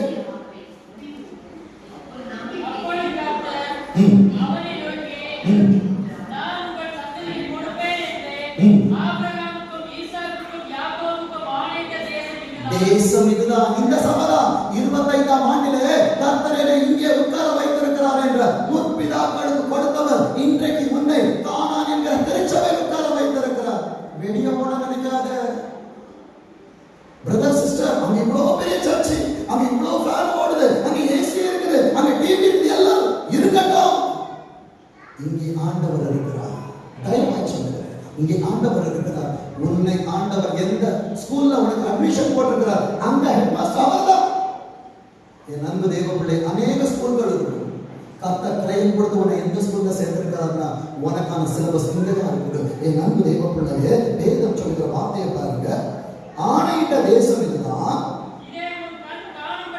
என் அன்பு தேவ பிள்ளையே, எத்தனையோ பேர் அழைக்கப்பட்டது அநேகரா இருந்தாலும் இந்த ஆராதனை கர்த்தர் எனக்கு தந்தாரே, எத்தனை பேர் தயவாய் சொல்ல முடியும், ஏசப்பா என் கண்களை காணும்படி இந்த ஆராதனையை செய்தார். கரங்களை உயர்த்தி சொல்லுங்க, அப்பா இதுதான் ஆண்டவரே என் திருச்சபை, இதுதான் ஆண்டவரே நான் ஆராதிக்கிற ஸ்தலம். நான் பக்தி வைராக்கியம் கொள்ளுவேன். 2ஆம் மாதத்தின் வாக்குத்தத்தம் இருந்தால் உமது வீட்டை குறித்த பக்தி வைராக்கியம் என்னை பற்றித்தது. வேதம் சொல்லுகிறது 5ஆம் வசனத்தின் 2ஆம் பகுதி சொல்லுகிறது, கர்த்தருடைய வார்த்தையின்படியே என் அன்பு தேவனுடைய எனக்கும் மரணம் சம்பவிக்கும். ஆனால் உலகத்தில் இருக்கிற கானானை என் கண்கள் பார்த்திருக்கும். அனுபவத்தில் சொல்லுவேன் என்றார். என்னை பெற்ற என் தகவனுக்கு சபை கட்டுறது ரொம்ப பிடிக்கும். என் அன்பு தேவனுடைய சந்ததியில் வீட்டுல கட்டினாங்க. ஆனா கண்டர்பேட்ல இந்த இடத்துல நார்த் மெட்ராஸ்ல கட்டணும் ரொம்ப ஆசை. ஆனா இன்றைக்கு நான் என் சபையோடு சேர்த்து பார்த்து கொண்டிருப்பது என்ன தெரியுமா, அன்றைக்கு அவர்கள் தோளில் உட்கார்ந்து காண்பித்து தந்தது இன்றைக்கு மகிமையிலிருந்து அவங்க பார்க்கிறாங்க. என் அன்பு தேவ பிள்ளையே, சபை செய்தியில நடுவில் ஒரு வார்த்தையை ஆண்டவர் கொடுத்தார். நான் இருந்தாலும் மகிமையில் இருந்தாலும் கர்த்தர் மகிமையான சபையை பார்க்க வைப்பார். அந்த தலைமுறை கர்த்தரை சேவிக்கிற தலைமுறைய கர்த்தரை சேவித்துக் கொண்டிருக்கும். அங்கே என் பிள்ளைகள் கர்த்தரை ஆராதித்துக் கொண்டிருப்பார். அங்கே இருந்து ஆண்டவரே என்னை உடைத்தீர் என்று அவர் பாதத்தில் உட்கார்ந்து தன்னுடைய வாக்கியத்தை கர்த்தர் தருவார். என் அன்பு தேவ பிள்ளையே, 6ஆவது வசனம் சொல்லுகிறது பாருங்க, அவர் அவனை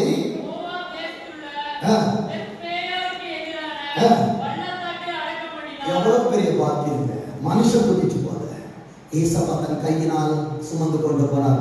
ஆண்டவரிடத்தில் கேட்கிற காரியம் அதுதான். ஆண்டவரை நான் பேசிக் கொண்டிருக்கிறேன், ஆண்டவரை மரணம் எப்படி இருக்கணும்னா மெசேஜ் கொடுத்துட்டு போன மேல வந்துட்டு ஆவியானவர் இருக்கும்போது என்ன அப்படியே நீங்க மேல தூக்கிட்டு போன ஆண்டவரை, இதை நான் ஆண்டவரிடத்தில் இன்னும் நான் கதறி கேட்டுக் கொண்டிருக்கிறேன். கர்த்தர் உங்களுக்காய் கொடுக்கிற ஆசீர்வாதத்தின் வார்த்தைகளை எடுத்து வைத்துக் கொள்ளுங்கள். உபாகமம் 33ஆம் அதிகாரம், உபாகமம் 33ஆம் அதிகாரம் 28வது வசனம் வாசிங்க. இஸ்ரவேல் சுகமாய், எங்க தனிமையா இருக்கிறது சுகமா? தனிமையா இருக்கிறவங்களை கேட்டா சொல்லுவாங்க, அது எவ்வளவு பெரிய சிறை தெரியுமா, அது எவ்வளவு பெரிய அழுக தெரியுமா? ஏசப்பா சொல்றது தெரியுமா, இஸ்ரவேல் சுகமாய் தனித்து. நீ தனியா இருந்தா ஏசப்பா நிறைய பேசுவ, நீ தனியா இருந்தா மனுஷன் யாருன்னு புரிஞ்சுப்ப, நீ தனியா இருந்தாலும் அவன் பிள்ளைகளுக்காக நிறைய செபிப்ப. வேதம் சொல்லுகிறது இஸ்ரவேல் தனித்து வாசம் பண்ணுவான். யாக்கோபின் ஊற்றானது துருத்தியை தருவதற்கு வரவில்லை, ஊற்றை கொடுக்கிறதுக்கு பரிசுத்த ஊற்றானது உன்னோடு போராடி கொண்டிருக்கிறது. யாக்கோபின் ஊற்றானது உன் வாழ்க்கையில உன் குடும்பத்துல தானியம் திராட்சரசம் தேசமாய் இருக்கும். ஏசப்பாவுடைய வானம் பனியை உனக்காய் பெய்யும். இப்போ வாசிங்க யோசுவா 1ஆம் அதிகாரம் 8வது வசனத்தை வாசிங்க. இந்த நியாய பிரமாண புஸ்தகம் உன் வாயை விட்டு. ஒருவர் பாஸ்ட் பேசுறது கொஞ்சம் கஷ்டமா இருந்திருக்கும், தடுப்பூசி போட்டா கொஞ்சம் கடுக்கும், பொறுத்துக்கோங்க. ஆனா நோய் வராது. இன்னைக்கு போட்டிருக்கிற ஊசியும் அப்படிதான். வந்திருக்கிற இந்த அருமை பிள்ளைகளே, இந்த ஊசியை கொஞ்சம் பொறுத்துக்கோங்க. இந்த வருஷம் முடிவதற்குள்ளாக இந்த மருந்து எவ்வளவு வேலை செய்து பார்ப்பீங்க. வேதம் சொல்லுது, உன் வாயை விட்டு பெரியாக இருப்பதாக நீ கவனமா இருக்கணும். அடுத்தது இரவும் பகலும் தியானித்துக், இரவும் பகலும் கர்த்தருடைய வேதத்தில் தியானமா இருக்கிற மனுஷன் பாக்கியவான். அவன் செய்வதெல்லாம் நான் வாய்க்கணும்னா ஊழியக்காரன் பேசிட்டாருன்னு கவலைப்படாதீங்க. இன்னைக்கு வைராக்கியம் எடுங்க. அவர் என்ன பேசுறது? நான் பைபிள் நிறைய படிப்பேன், நிறைய படிக்கிறேன், ஜெபம் பண்ணுவேன், அறை கிட்ட மூடிட்டு பிரேயர் பண்ணுங்க. இங்கே ஆண்டவர் உங்களோடு பேசுகிற நேரத்தில் என் பிள்ளைகளை போல உத்தமர்கள் ஒருவரும் இல்லை, அவர் சாட்சி கொடுப்பார். வேதம் சொல்கிறது பாருங்க, அதை தியானித்துக் கொண்டிருப்பாயாக. என் வழியை நான் தாங்க வாய்ப்பு பண்ண முடியும், வேற யாரும் வாய்ப்பு பண்ண முடியாது. அப்பாவால தான் பிள்ளைய கண்டிக்க முடியும். நான் பக்கத்து சபையில போய் யாரையும் திருத்த முடியாது, பக்கத்துல போய் நான் யாரையும் திருத்த முடியும். எனக்கு கர்த்தரால் கொடுக்கப்பட்ட பிள்ளைகளுக்கு தான் அவரால் ஆக்கப்பட்ட வார்த்தைகளை கொடுக்க முடியும். வேதம் சொல்லுகிறது, அப்பொழுது நீ புத்திமானாயும் நடந்து கொள்ளுவார். ஆண்டவரே, புத்திஹீனமாய் சில காரியங்களை நான் செய்திருப்பேன் என்றால் மன்னியும் ஆண்டவரே. என்னை விட்டு அநேகர் தூரம் நிற்கிற நேரத்தில் எனக்கு வலி இருக்குதுப்பா, இன்றைக்கு நான் உண்மை விட்டு தூரம் நிற்பேன் என்றால் பரலோகத்திற்கு அந்த வழியை நான் வலியை கொடுக்க மாட்டேன். கர்த்தர் தான் யாரு?